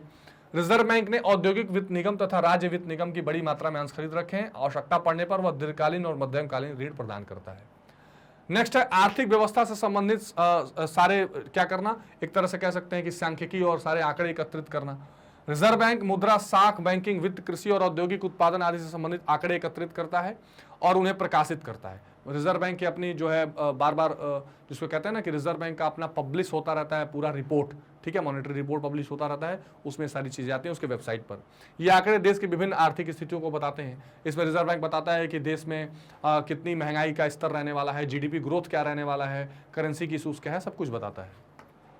तो ये हमने देखा था कि किस तरह से इंपॉर्टेंट रूप से रिजर्व बैंक काम करता है। अब विनिमय दर को भी प्रभावित करता है, तो कई बार प्रत्यक्ष और परोक्ष विनिमय में क्या अंतर है। अच्छा, ये एक्सचेंज वाली बात है। तो प्रत्यक्ष विनिमय का तथा परोक्ष विनिमय में अंतर को निम्नलिखित तरीके से स्पष्ट किया जा सकता है। प्रत्यक्ष विनिमय में वस्तु का वस्तु से विनिमय होता है, जबकि परोक्ष विनिमय में वस्तुओं तथा सेवाओं का विनिमय मुद्रा के माध्यम से होता है। ठीक, इसमें कोई समस्या नहीं है। प्रत्यक्ष विनिमय स्वयं में विनिमय का एक पूर्ण क्रिया है, जबकि परोक्ष विनिमय विनिमय क्रिया दो उप विभागों में विभाजित रहती है, क्रय और विक्रय। प्रत्यक्ष विनिमय में मुद्रा का प्रयोग नहीं होता, जबकि परोक्ष विनिमय में मुद्रा का प्रयोग होता है। प्रत्यक्ष विनिमय में आवश्यकता से अधिक वस्तुओं का आदान प्रदान होता है, ये विनिमय प्रणाली वाली बात है, बार्टर। और परोक्ष विनिमय में द्रव्य विनिमय का माध्यम बनता है। वस्तु विनिमय का कार्य क्षेत्र सीमित होता है, वो एक कम समय के ही में होगा, बहुत दूर वाले क्षेत्र में नहीं होगा। अप्रत्यक्ष विनिमय का क्षेत्र विस्तृत होता है। वस्तु विनिमय के लिए आवश्यक है कि मनुष्य की आवश्यकताएं सरल और सीमित हो।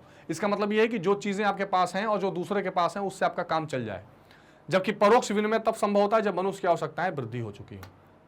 वस्तु विनिमय दो व्यक्तियों के मध्य होता है और परोक्ष विनिमय कई व्यक्तियों के मध्य हो सकता है। वस्तु विनिमय का प्रचलन केवल अविकसित समाज में होता है, जहां पर मुद्रा का विकसित नहीं हुआ है, जहां पर और करेंसीज या बैंकिंग नहीं विकसित है। परोक्ष विनिमय का प्रचलन विकसित और सभ्य समाज में होता है। तो एक इंपॉर्टेंट क्वेश्चन है, ध्यान रखिएगा। अब एक सवाल है कि मुद्रा एवं निकट मुद्रा क्या है, इसमें अंतर स्पष्ट कीजिए। तो मुद्रा के दो आपको यहाँ पे पार्ट मिलेंगे, विधिग्राह्य मुद्रा, बैंक मुद्रा। विधिग्राह्य मुद्रा पूर्णतः तरल परिसंपत्ति होती है, जिसका प्रयोग वस्तु और सेवाओं को प्रत्यक्ष रूप से खरीदने में किया जाता है। बड़े व्यवहारों में प्रायः बैंक मुद्रा आदि का प्रयोग किया जाता है। यह पूर्णतः तरल परिसंपत्तियां तो नहीं होती, किंतु अत्यधिक तरल अवश्य होती हैं। विनिमय प्रपत्र, ट्रेजरी बिल्स, ऋण पत्र आदि इसी प्रकार की परिसंपत्तियां हैं। ये मुद्रा न होकर मुद्रा के निकट स्थानापन्न होते हैं, ध्यान रखिए। ठीक, और इसको हम क्या कर सकते हैं, कभी भी चेंज कर सकते हैं, कन्वर्टिबल हम कर सकते हैं पैसे में, उसी को निकट मुद्रा कह देते हैं। इसको कभी भी हम क्या कर सकते हैं, चेंज कर सकते हैं करेंसी के रूप में। मुद्रा वैध होती है, किंतु निकट मुद्रा को कानूनी दर्जा प्राप्त नहीं होता। ये बात इंपॉर्टेंट है कि आप निकट मुद्रा जो करेंसीज में चेंज हो सकती हैं, लेकिन तुरंत वो करेंसी की कोई वैल्यू नहीं है उसकी। मुद्रा धारक को तत्काल तरलता प्रदान करती है, जबकि निकट मुद्रा मुद्रा जैसी तत्काल तरलता नहीं होती, तुरंत उसमें लिक्विडिटी नहीं होती, आपको चेंज करना पड़ेगा। निकट मुद्रा आय प्रदान करती है जबकि मुद्रा कोई आय प्रदान नहीं करती है। तो इंपॉर्टेंट है क्योंकि निकट मुद्रा से आपको कुछ इंटरेस्ट मिलता रहता है, कोई बॉन्ड है या कोई आपने फिक्स डिपॉजिट कर रखा है जिसको बाद में आप कन्वर्ट करने वाले हैं, तो ये इंपॉर्टेंट है। अगला सवाल है कि केंद्रीय बैंक को अंतिम ऋणदाता क्यों कहा जाता है? इसको अंग्रेजी में कहते हैं lender of last resort, lender of last resort. तो देश के अन्य बैंक जैसे व्यवसायिक बैंक तथा विकास बैंक के लिए केंद्रीय बैंक अर्थात रिजर्व बैंक ऑफ इंडिया अंतिम ऋणदाता के रूप में कार्य करता है। व्यवसायिक बैंक यदि अपने संसाधनों से पूंजी नहीं जुटा पाते हैं तब वो केंद्रीय बैंक से ऋण की मांग करते हैं। तो जब कमर्शियल बैंक के पास अपने पैसे खत्म होने लगते हैं, अपने संसाधन खत्म होने लगते हैं, तो वो केंद्रीय बैंक से पैसे की मांग करते हैं। व्यवसायिक बैंक यदि अपने संसाधनों से पूंजी नहीं जुटा पाते तो वो मांग करते हैं और केंद्रीय बैंक उचित प्रतिभूतियों के आधार पर उन्हें ऋण देती है। तो जो सिक्योरिटीज वगैरह केंद्रीय बैंक के पास होती हैं उसको रख के और उनको लोन प्रोवाइड कर देती है। इस प्रकार केंद्रीय बैंक अंतिम ऋणदाता के रूप में काम करती है। इसीलिए देखिए केंद्रीय बैंक क्या करती है, कई बार जो SLR और CRR की पूरा जो कंसेप्ट है यानी कैश रिजर्व रेशियो, वैधानिक तरलता अनुपात, स्टैट्यूटरी लिक्विडिटी रेशियो, उसमें केंद्रीय बैंक कुछ पैसा रखवाती है इन रिजर्व व्यावसायिक बैंकों से ताकि इनको अचानक जरूरत पड़ने पर वो दे सके या ऐसी क्राइसिस की समस्या ना आए। और आखिरी समय जब कोई हेल्प नहीं करता तो केंद्रीय बैंक देती है। खुले बाजार की क्रियाएं क्या है? इसको कहते हैं open market operation. Open market operation. अब ये देखिए क्या है, ये भी आपकी मौद्रिक नीति का परिमाणात्मक टूल है, यानी कि एक क्वांटिटेटिव टूल है। इसमें क्या होता है, इसमें रिजर्व बैंक ऑफ इंडिया क्या करती है, बॉन्ड्स और सिक्योरिटीज को, बॉन्ड्स को विशेष करके बेचती है और खरीदती है, यानी पब्लिक में बॉन्ड्स को बेचना खरीदने का काम करती है। अब मान लीजिए इकोनॉमी में बहुत ज्यादा महंगाई की स्थिति है, लोगों के पास पैसा खूब है और खूब डिमांड कर रहे हैं, तो रिजर्व बैंक क्या करेगी, मार्केट में जाकर इन बॉन्ड्स को बेचेगी ताकि पैसा लोग RBI को दे दें खरीद के। और अगर मंदी की स्थिति है तो रिजर्व बैंक बॉन्ड्स को खरीद लेगी ताकि लोगों के पास पैसा चला जाए। खुले बाजार की क्रियाओं से आशय केंद्रीय बैंक द्वारा बाजार में प्रतिभूति, ऋण पत्र और बिलों के क्रय विक्रय से है। केंद्रीय बैंक द्वारा प्रतिभूति को बेचने से बाजार में मुद्रा की मात्रा कम हो जाती है। ध्यान रखिए, जब वो बेचती है तो कम हो जाएगी, जिससे साख का संतुलन होता है। और प्रतिभूतियों के खरीदे जाने से बाजार में मुद्रा की मात्रा बढ़ती है और साख का विस्तार हो जाता है। तो ये डिपेंड करता है कि रिजर्व बैंक करना क्या चाहती है, साख का नियंत्रण करना चाहती है कि साख का विस्तार करना चाहती है। तो इसमें अच्छा, जो रिजर्व बैंक की मौद्रिक नीतियां होती हैं इसके दो पार्ट भी हैं, विस्तारवादी नीति और संकुचित नीति। यानी एक बार क्या करती है वो कि एक्सपेंशनरी मॉनेटरी पॉलिसी बनाती है जब वो मुद्रा को विस्तारित करना चाहती है, एक बार कॉन्ट्रेक्शनरी यानी संकुचित करना चाहती है। बैंक दर तथा खुले बाजार की क्रियाएं दोनों ही परिमाणात्मक साख नियंत्रण की महत्वपूर्ण विधियां हैं, लेकिन दोनों में कुछ अंतर भी है। तो बैंक दर क्या है, जो लॉन्ग टर्म लोन दिए जाते हैं। जैसे यद्यपि दोनों क्रियाएं वाणिज्य बैंकों के नगद कोष को प्रभावित करने से साख सृजन की क्षमता को प्रभावित करती हैं, तथापि खुले बाजार की क्रियाओं का प्रभाव प्रत्यक्ष होता है, बैंक दर का प्रभाव परोक्ष होता है। क्योंकि बैंक दर में क्या होता है, बैंक रेट होता है जिसमें लॉन्ग टर्म लोन दिए जाते हैं। तो उसको अगर जैसे रेपो रेट था तो उसको RBI बढ़ा देगी तो फिर क्या होगा, मुद्रा कंट्रोल हो जाएगा। लेकिन वो पीछे से चलता है, जिसमें खुले बाजार की क्रियाएं सीधे सीधे ज्यादा प्रभावशाली होती हैं। बैंक दर में शीघ्रता से बार बार परिवर्तन करना व्यवहारिक ही है और न ही वांछनीय, लेकिन खुले बाजार की क्रियाओं में आवश्यकता के अनुसार आप चेंज कर सकते हैं, कभी खरीद लीजिए कभी बेच लीजिए। इसके अतिरिक्त बैंक दर में होने वाला परिवर्तन विदेशी बैंक के कोषों को भी प्रभावित करता है और बैंक दर में परिवर्तन से वाणिज्य बैंकों के कोष में होने वाले संभावित परिवर्तन का कोई पूर्वानुमान नहीं लगाया जा सकता कि बैंक दर चेंज कर दिया जाए तो कोई लोन लेने बैंक जाएगा कि नहीं जाएगा, ये भी तो कंफर्म नहीं है। तो ये बताया जा रहा है कि ओपन मार्केट ऑपरेशन सीधा प्रभाव डालती है इकोनॉमी में। बैंक दर में होने वाले परिवर्तन का वाणिज्य बैंकों पर अनिवार्य रूप से प्रभाव पड़ता है, जबकि खुले बाजार की क्रियाओं से वाणिज्य बैंकों पर कोई प्रभाव नहीं। ये बात ठीक है कि खुले बाजार की नीति से कमर्शियल बैंकों पर कोई खास असर नहीं पड़ता, लोगों से सीधे ट्रांजैक्शन होता है। बैंक दर प्रायः ब्याज की अल्पकालीन दरों को ही प्रभावित करती है क्योंकि बैंक अल्पकालीन ऋण देते हैं, जबकि खुले बाजार की क्रियाएं ब्याज की दीर्घकालीन दरों को प्रभावित करती हैं क्योंकि केंद्रीय बैंक दीर्घकालीन प्रतिभूतियों का क्रय विक्रय करता है। तो ये इंपॉर्टेंट डिफरेंस था बैंक दर और खुले बाजार की नीति में। और खुले बाजार की नीति क्या है ये भी आपने समझने का प्रयास किया, तो ये बहुत इंपॉर्टेंट क्वेश्चन था, इस पर ध्यान देना है। अब देखिए दीर्घ उत्तर, ये लॉन्ग आंसर्स में एक जो सवाल है, अब वो वस्तु विनिमय का ही सवाल है लेकिन लॉन्ग में पूछा गया है। यहाँ से आपको इस क्वेश्चन को पूरी तरह समझ लेना है, खत्म कर देना है इस कंसेप्ट को, क्योंकि बहुत बार पूछा जाता है ये सवाल। तो वस्तु विनिमय की कठिनाइयां बताइए, मुद्रा के प्रादुर्भाव ने वस्तु विनिमय की कठिनाई का कैसे निवारण किया। ये एक क्वेश्चन घुमा कैसे पूछ सकता है कि कैसे वस्तु विनिमय ने जो मुद्रा में के न होने से समस्याएं थी उसको डील किया। तो वस्तु विनिमय की कठिनाइयां, वस्तु विनिमय की प्रमुख कठिनाइयां क्या है, दोहरे संयोग का अभाव, lack of double coincidence of want. वस्तु विनिमय प्रणाली में मनुष्य ऐसे व्यक्तियों को खोजता है जो उनकी अतिरिक्त वस्तु को लेकर उसको इच्छित वस्तु दे दें, यानी जो चीज इनके पास सरप्लस है उसके बदले में जो रिक्वायर्ड चीज है वो मिल जाए। उदाहरण के लिए माना विवेक के पास एक किताब है, वह उसके बदले में 2 पेन लेना चाहता है, तो उसे ऐसे व्यक्ति को ढूंढना होगा जो किताब लेकर 2 पेन देना चाहता हो, यानी दोहरे संयोग को ढूंढना पड़ेगा। यह एक कठिन कार्य है, इसमें उसका समय तथा शक्ति व्यर्थ नष्ट होंगे। यह भी हो सकता है कि उसे ऐसा व्यक्ति ही न मिले। एक विकसित अर्थव्यवस्था में जिसमें एक दिन में लाखों लाखों व्यक्ति वस्तुओं और सेवाओं का विनिमय करते हों, ऐसे संयोगों का मिलना लगभग असंभव सा है। ठीक, तो एक तो समस्या ये होती है। दूसरी कठिनाई मूल्य मापन का अभाव, lack of measure of value. वस्तु विनिमय प्रणाली में विनिमय की दर निश्चित करना बहुत कठिन था। इसका कारण वस्तुओं की संख्या का निरंतर बढ़ते जाना था। उदाहरण के लिए गाय के बदले में कितना कपड़ा, कितना के बदले में कितनी भूमि, भूमि के बदले में कितना गेहूं, ये वैल्यू तय करना कि किस चीज की क्या वैल्यू हो गई, ये संभव नहीं था। वस्तु विभाजन में कठिनाई। बहुत सी वस्तुएं ऐसी होती हैं जिनका विभाजन नहीं किया जा सकता। विभाजन से उसकी उपयोगिता समाप्त हो जाती है। वस्तु विनिमय में यह मुख्य असुविधा थी। जैसे विवेक गाय के बदले में कपड़ा, अनाज तथा जूते प्राप्त करना चाहता है, तो ये जो डिवीजन में प्रॉब्लम्स थी, इन प्रॉब्लम की वजह से क्या हुआ, ये नहीं हो पा रहा था। विवेक को ऐसा व्यक्ति मिलना कठिन था जो गाय लेकर तीनों चीजें देने को तैयार हो। वह अलग अलग व्यक्तियों से अपनी आवश्यकताओं की वस्तुएं नहीं प्राप्त कर सकता, क्योंकि गाय विभाजित नहीं की जा सकती। विनिमय में ऐसी वस्तुओं का संचय करके अधिक दिन तक नहीं रखा जा सकता। इसको कहते हैं प्रॉब्लम ऑफ डिविजिबिलिटी।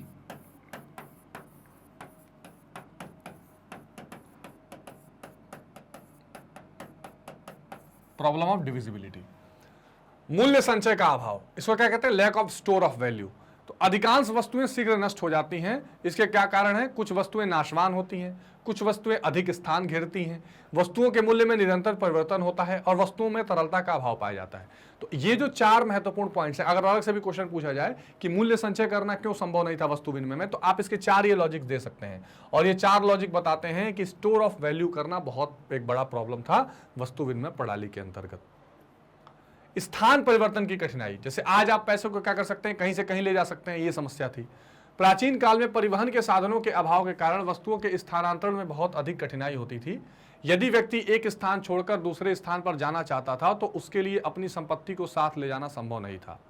भावी भुगतान की सुविधा, आज अनेक वस्तुओं का क्रय विक्रय हम भविष्य में भुगतान करने के आधार पर करते हैं, परंतु वस्तु विनिमय प्रणाली में यह संभव नहीं था। उसमें तो एक वस्तु के बदले में दूसरी वस्तु उसी समय देनी पड़ती थी, अतः विनिमय होने की दशा में उधार लेन देन करना प्रचलन नहीं था। मुद्रा के प्रादुर्भाव से वस्तु विनिमय की कठिनाइयों का निराकरण मुद्रा के प्रादुर्भाव से कैसे निराकरण कर दिया, इस बात को देखते हैं। मौद्रिक प्रणाली में आवश्यकताओं के दोहरे संयोग की आवश्यकता नहीं होती। जब मुद्रा आ जाती है, एक तो हमने समझा कि जो वस्तु विनिमय प्रणाली था उसमें वास्तव में कठिनाइयां क्या थी और मुद्रा आने से वो कैसे ठीक हुई, इस पर अब हम चर्चा कर रहे हैं। तो अब जो मौद्रिक प्रणाली या जो मॉनेटरी सिस्टम होता है, जहां पर मुद्रा चलती है, वहां पर क्या होता है, दोहरे संयोग की जरूरत नहीं पड़ती है, क्योंकि अब मुद्रा की सहायता से अपने अतिरेक को बाजार में जाकर बेचा जा सकता है। यानी जो भी आपके पास सरप्लस है उसको आप इजीली बेच सकते हैं तथा अपनी आवश्यकताओं की वस्तु खरीदी जा सकती है। मुद्रा मूल्य का मापक है। जब प्रत्येक वस्तु का मूल्य मुद्रा के द्वारा मापा जाता है, अतः मुद्रा ने वस्तु विनिमय के मूल्य माप के अभाव की कठिनाई को दूर कर दिया है। ठीक है, वस्तु के विभाजन के अभाव की कठिनाई दूर हो गई है, क्योंकि अब प्रत्येक वस्तु का क्रय विक्रय मुद्रा द्वारा किया जाता है। मुद्रा जो भी नोट है आप देख सकते हैं, 1, 2, 5, 10, 20, 50, 100, 500, 2000 में विभाजित है। इसके अतिरिक्त 1, 2, 5, 10, 20, 50 पैसे के सिक्के भी हैं। तो आपने पैसे को क्या किया है, डिवाइड कर दिया, उसके बहुत सारे डिनोमिनेशंस बना दिए हैं। लेकिन जो वस्तु विनिमय प्रणाली में वस्तु होती थी, उन वस्तुओं के कोई डिनोमिनेशंस नहीं होते थे कि छोटा घोड़ा बड़ा घोड़ा और काट के थोड़ा ले लेंगे, काम कर लेंगे, ऐसा नहीं था। क्रय शक्ति का संचय आप कर सकते हैं। अब प्रत्येक मुद्रा का क्रय विक्रय मुद्रा में होता है, तो प्रत्येक वस्तु का, तो मुद्रा के रूप में क्रय शक्ति का संचय किया जा सकता है, वैल्यू स्टोर करके रखा जा सकता है। मुद्रा द्वारा भविष्य में भुगतान की कठिनाई दूर हो गई है। जो फ्यूचर के डिफर्ड पेमेंट है, ये समस्या दूर हो गई है। अब वस्तुओं को उधार खरीदा और बेचा जा सकता है, बाद में उनका भुगतान किया जा सकता है। बैंकिंग संस्थाओं के विकास ने भावी भुगतान को और भी अधिक सुविधाजनक बना दिया है। अब भुगतान के लिए साख पत्र जैसे चेक, बैंक ड्राफ्ट आदि का प्रयोग किया जाने लगा है। तो क्या है, जो भी आप फ्यूचर में पेमेंट करना चाहेंगे, उस फ्यूचर पेमेंट को भी आप एक वैल्यू डिसाइड करके बाद में फ्यूचर पेमेंट कर सकते हैं। मुद्रा के प्रादुर्भाव से मूल्य हस्तांतरण की समस्या का समाधान हो गया है। तो किसी व्यक्ति का स्थानांतरण हो जाने की दशा में वह अपनी सारी संपत्ति को बेचकर तथा उसके बदले मुद्रा लेकर दूसरे स्थान पर जा सकता है और वहां पर मुद्रा द्वारा पुनः अपनी आवश्यकताओं की सब वस्तुएं खरीद सकता है। तो आप ये मूल्य हस्तांतरण वाली जो समस्या थी, ट्रांसफर ऑफ वैल्यू जिसको कहते हैं, ट्रांसफर ऑफ वैल्यू, इस केस में आप क्या कर सकते हैं, मुद्रा हस्तांतरण कर सकते हैं। ठीक है, ठीक है ना, इसको क्या कहते हैं, ट्रांसफर ऑफ वैल्यू। एक सवाल है कि मुद्रा को परिभाषित करिए और मुद्रा के कार्यों का वर्णन कीजिए। बहुत इंपॉर्टेंट क्वेश्चन है। देखिए, मुद्रा एक ऐसी वस्तु है जो व्यापक क्षेत्र में विनिमय के माध्यम के रूप में काम आए। इसके 3-4 अंग्रेजी के मैंने आपको बताए थे फंक्शंस, जैसे मीडियम ऑफ एक्सचेंज,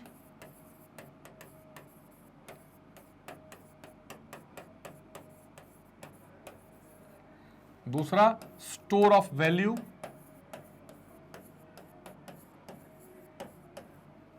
तीसरा major of value,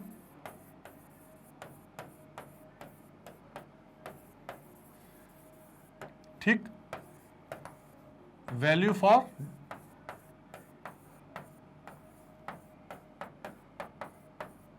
deferred payments. ठीक है, वो यहां देखने के लिए मिलता है। तो मुद्रा एक ऐसी वस्तु है जो व्यापक क्षेत्र में विनिमय के माध्यम यानी मीडियम ऑफ एक्सचेंज, मूल्य के मापक यानी मेजर ऑफ वैल्यू, स्थगित भुगतान यानी डिफर्ड पेमेंट का मान और मूल्य संचय के साधन के रूप में सामान्य रूप से स्वीकार की जाती है और जिसे राजकीय संरक्षण और मान्यता प्राप्त होती है। इंपॉर्टेंट है, यानी गवर्नमेंट इसको क्या करती है, बैक करती है, इसलिए वो लीगल टेंडर रहता है। तो ये मुद्रा के बारे में ये इंपॉर्टेंट संदर्भ है। ठीक है, अब मुद्रा के कार्य, इसमें 3 महत्वपूर्ण काम है, प्रधान तथा मुख्य कार्य, जिसको क्या कहते हैं, प्राइमरी फंक्शन।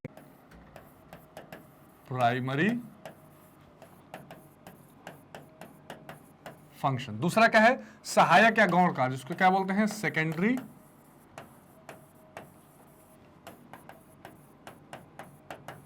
फंक्शन। ठीक है, और आकस्मिक कार्य को बोलते हैं कंटिंजेंसी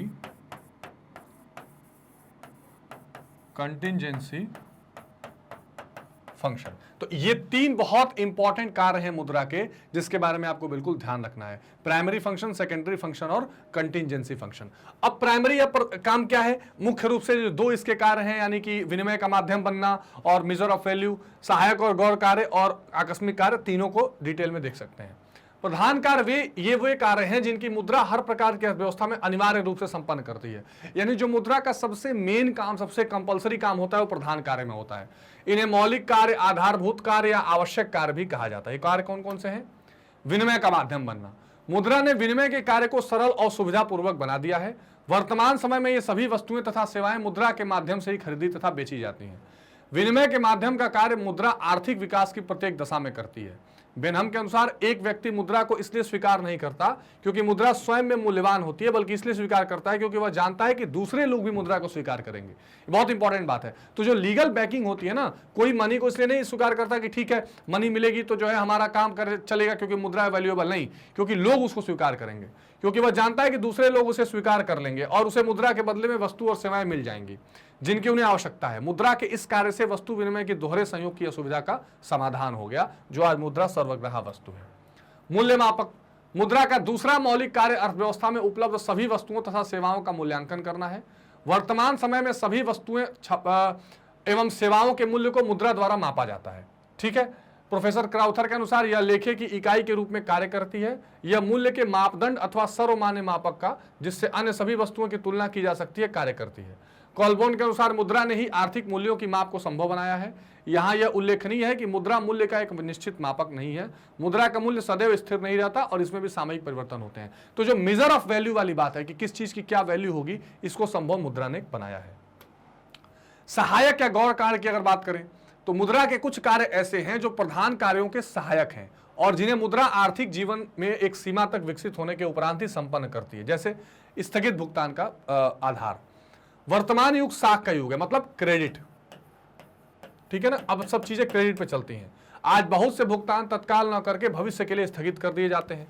अब यदि किसी व्यक्ति को ऋण दिया जाता है तो वह सामान्यतः मुद्रा के ही रूप में होता है तथा उसका भुगतान भी भविष्य में मुद्रा के रूप में होता है। इस प्रकार मुद्रा ऐसे उधार सौदों के लिए आधार प्रस्तुत करती है। इस रूप में मुद्रा के निम्नलिखित गुण पाए जाते हैं। क्या गुण पाए जा सकते हैं? मुद्रा के मूल्य में अन्य वस्तुओं की अपेक्षा अधिक स्थायित्व पाया जाता है। ये इंपॉर्टेंट है। बाकी चीजों के बदले अगर आप वैल्यू निकालें करेंसी की तो उसमें ज्यादा स्टेबिलिटी है और ज्यादा ऑथेंटिसिटी है। मुद्रा में सामान्य स्वीकृति का गुण पाया जाता है, यानी जिसको अंग्रेजी में कहते हैं जनरल एक्सेप्टेबिलिटी। जनरल एक्सेप्टेबिलिटी, ये बहुत इंपॉर्टेंट एक कैरेक्टर है मनी का। मुद्रा अन्य वस्तुओं की तुलना में अधिक टिकाऊ है। मुद्रा का यह कार्य मुद्रा के बाजार के विकास में सहायक होता है। ठीक है। मूल्य का संचय यानी स्टोर ऑफ वैल्यू। मनुष्य अपनी आय का कुछ भाग भविष्य के लिए अवश्य बचाता है। वस्तु विनिमय के युग में धन संचय करने की सुविधा उपलब्ध नहीं थी, क्योंकि वस्तुओं को दीर्घकाल तथा संचित करके नहीं रखा जा सकता था। परंतु मुद्रा के प्रयोग द्वारा मूल्य संचय का कार्य अत्यंत सरल और सुविधापूर्व हो गया है, क्योंकि मुद्रा टिकाऊ है, मुद्रा अक्षय है और मुद्रा को सुविधापूर्व थोड़े से स्थान में जमा किया जा सकता है। इस संचित धन का प्रयोग उत्पादक कार्यों में किया जा सकता है। तो आप फ्यूचर में इसका यूज कर सकते हैं। सेविंग और इन्वेस्टमेंट का जो कंसेप्ट है वो मुद्रा के इस फंक्शन से बहुत ज्यादा रिलेटेड है। मुद्रा का हस्तांतरण यानी कि ट्रांसफर ऑफ मनी कह सकते हैं। मुद्रा क्रय शक्ति के हस्तांतरण का सर्वोच्च साधन है। इसका कारण मुद्रा का सर्वग्राही और व्यापक होना है।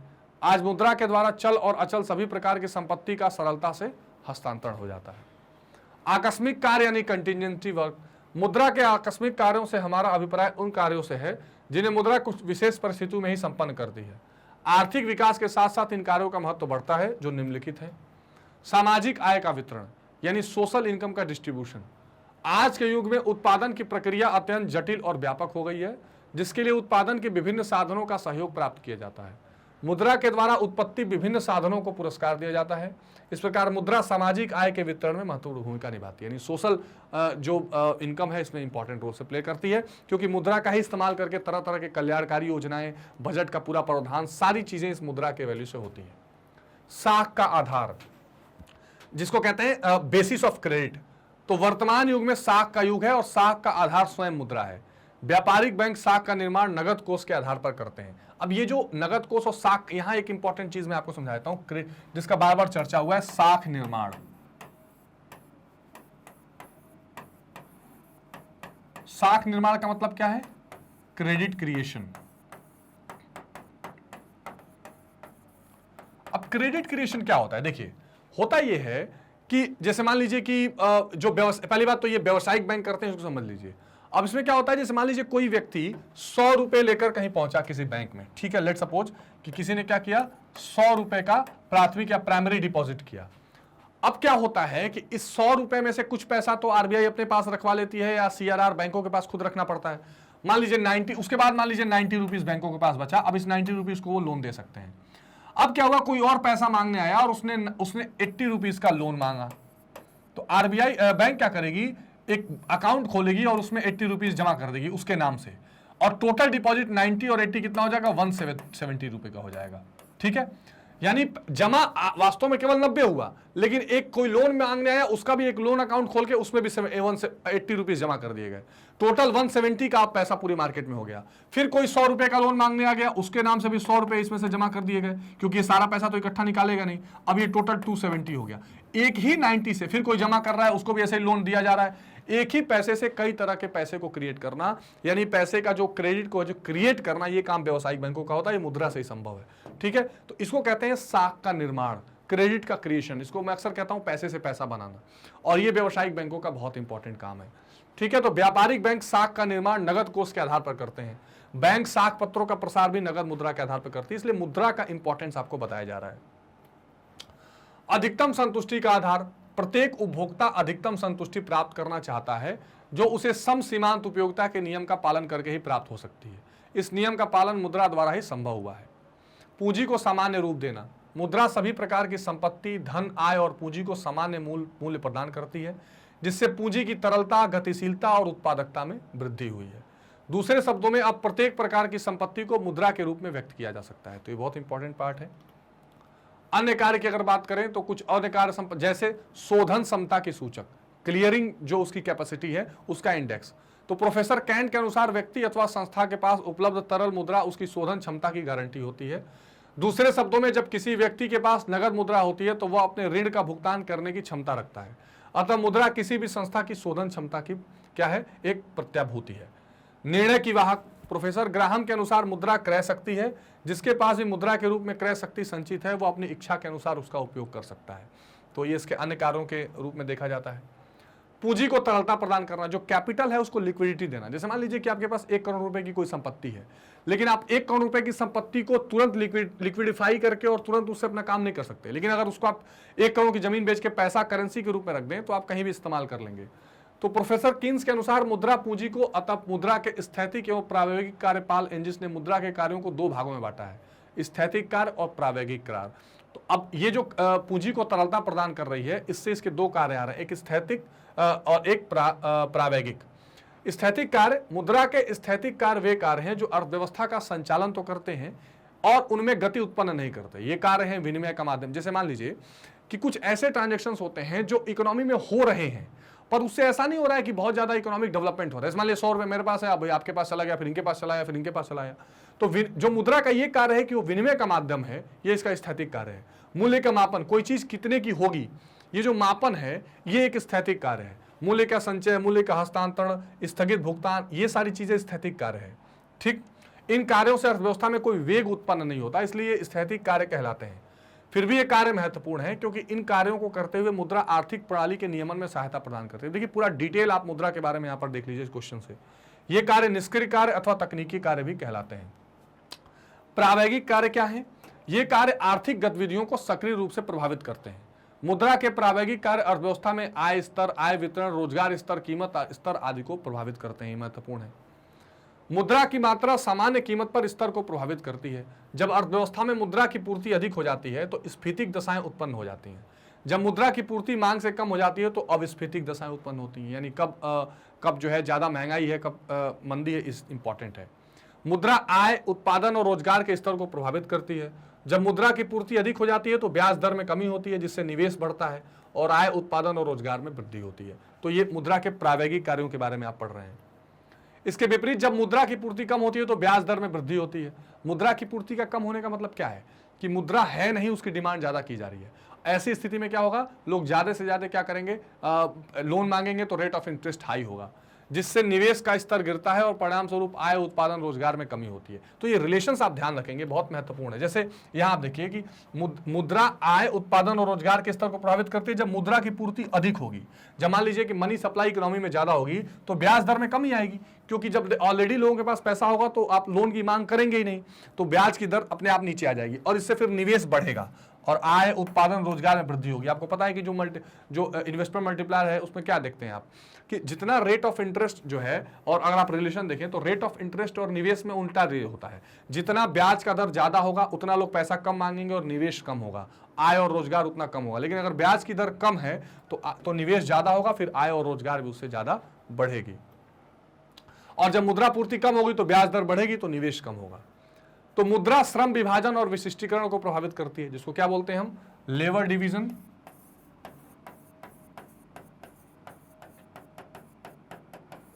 And specification. मतलब क्या हुआ, जिस तरह का जो लेबर है वो वही काम करे और उसके हिसाब से वैसी पैसा दिया जाएगा, तो इसको प्रभावित करती है। मुद्रा मौद्रिक और राजकोषीय नीति के संचालन में सहायता करती है। यानी जो सेंट्रल बैंक मौद्रिक नीति बनाती है और जो सरकार राजकोषीय नीति बनाती है, दोनों में क्या करती है, उसको दोनों को इफेक्ट करती है, दोनों को प्रभावित करती है। तो ये बहुत महत्वपूर्ण कंसेप्ट है, इसको आप ध्यान रखेंगे। अब अगला इंपॉर्टेंट पॉइंट हम पहुंच रहे हैं कि भारतीय रिजर्व बैंक के मुख्य कार्यों की विवेचना कीजिए। यानी कुल मिला के क्वेश्चन ये है कि केंद्रीय बैंक के जो इंपॉर्टेंट काम है इसकी विवेचना कीजिए। तो भारतीय रिजर्व बैंक भारत का केंद्रीय बैंक है या उन सब कार्यों को संपन्न करता है जो सामान्यतः एक केंद्रीय बैंक द्वारा किए जाते हैं।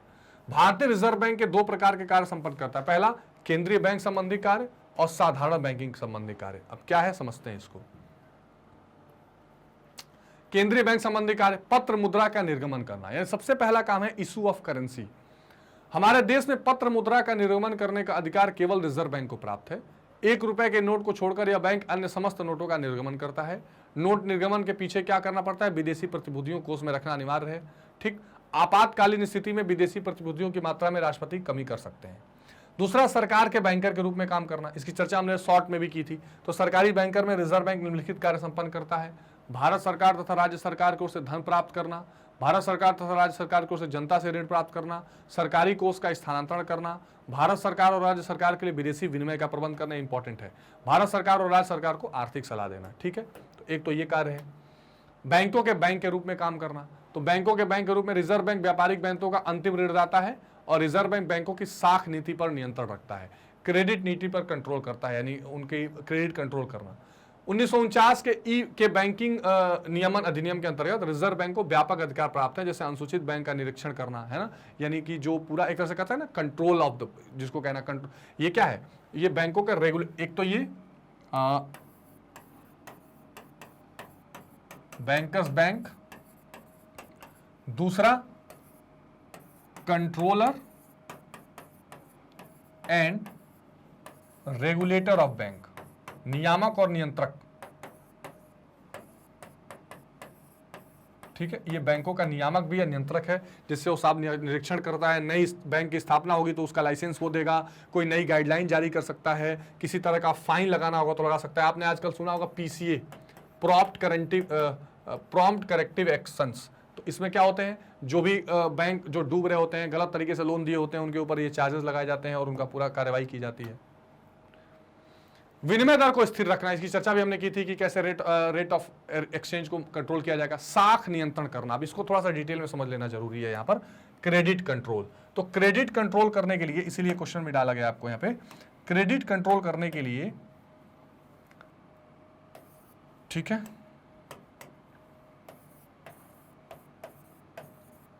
साख नियंत्रण। यहां से आपको पूरा मॉनेटरी पॉलिसी में आपको 1 सेकंड में रिवाइज करा दे रहा हूं। ठीक है, साख नियंत्रण के लिए क्या करना पड़ता है, साख नियंत्रण के लिए होता है मौद्रिक नीति। मौद्रिक नीति कौन बनाता है,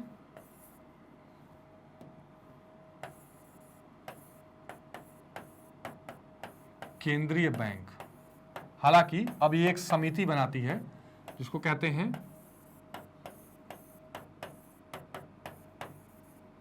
मौद्रिक नीति समिति। ठीक, जिसके अध्यक्ष होते हैं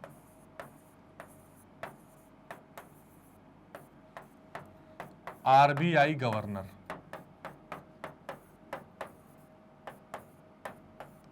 ठीक, कितने लोग इसमें होते हैं, 6 सदस्य। एक तो ये आप समझ लीजिए, साख नियंत्रण में होता है मौद्रिक नीति। मौद्रिक नीति केंद्रीय बैंक बनाती है, इस सिचुएशन से बनाया जाता है। इसमें होता क्या है, मुख्य रूप से इसमें काम होता है क्या, इसमें होता क्या है, मुद्रा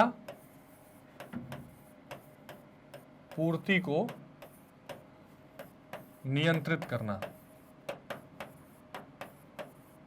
ठीक, यानी मनी सप्लाई को क्या रखना, कंट्रोल में रखना। और इसके लिए फिर ये मौद्रिक नीति बनाई जाती है। अब इस मौद्रिक नीति में अगर हम देखें,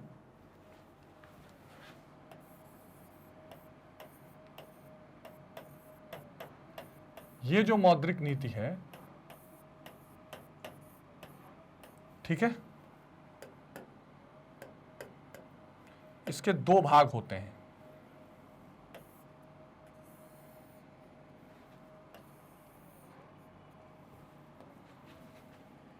पहला संकुचित, दूसरा विस्तारवादी। ध्यान से समझ लीजिए, सारी चीजें रिवाइज हो जाएंगी। ठीक है, इसको बोलते हैं कॉन्ट्रैक्शनरी मॉनेटरी पॉलिसी,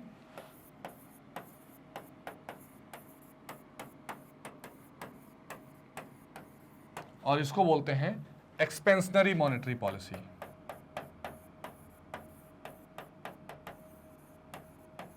ठीक, इसको क्या बोलेंगे, मॉनेटरी पॉलिसी।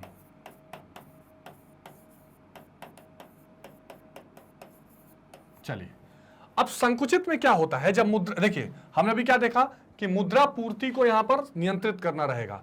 तो मुद्रा पूर्ति को नियंत्रित करने में कम और ज्यादा दोनों चीजें आती हैं। तो यहां क्या होगा,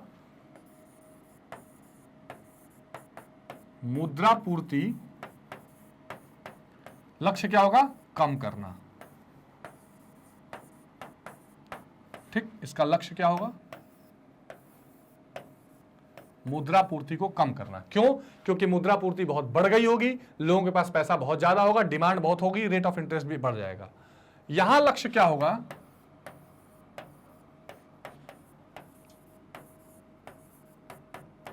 मुद्रा पूर्ति को बढ़ाना। ठीक, मनी सप्लाई को इंक्रीज करना। ये समझ में आ रही है, ये यहां पर करना पड़ेगा। अच्छा, अब इसके लिए फिर मौद्रिक नीति में होता क्या है, तो मौद्रिक नीति के जो हथियार हैं, ठीक है,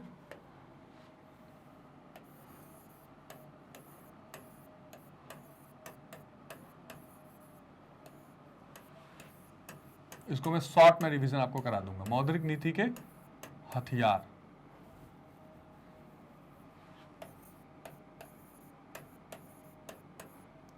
ठीक है, जिसको बोलते हैं टूल्स ऑफ मॉनेटरी पॉलिसी। तो कौन कौन से हो जाएंगे?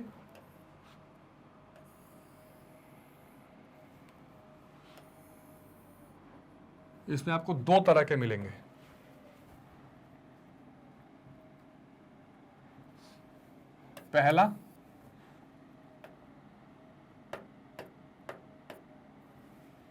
पहला क्या मिलेगा?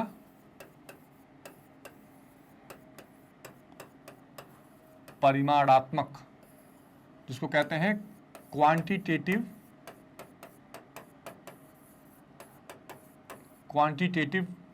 टूल्स। और दूसरा क्या मिलेगा?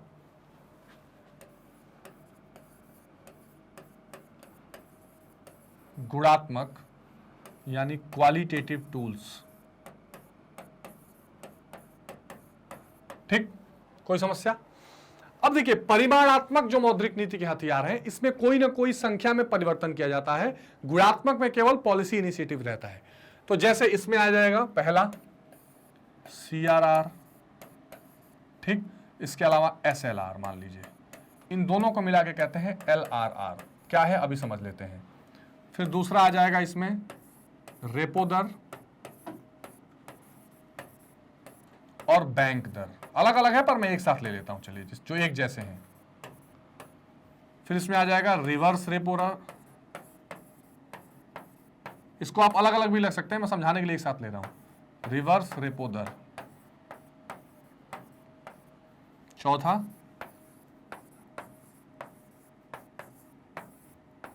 खुले बाजार की नीति,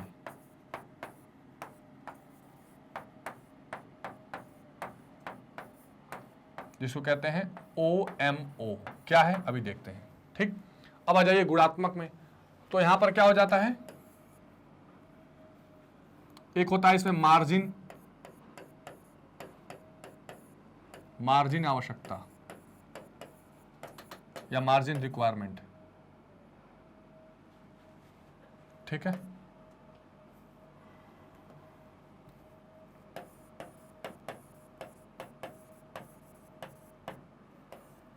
दूसरा क्या होता है? एक सेकंड,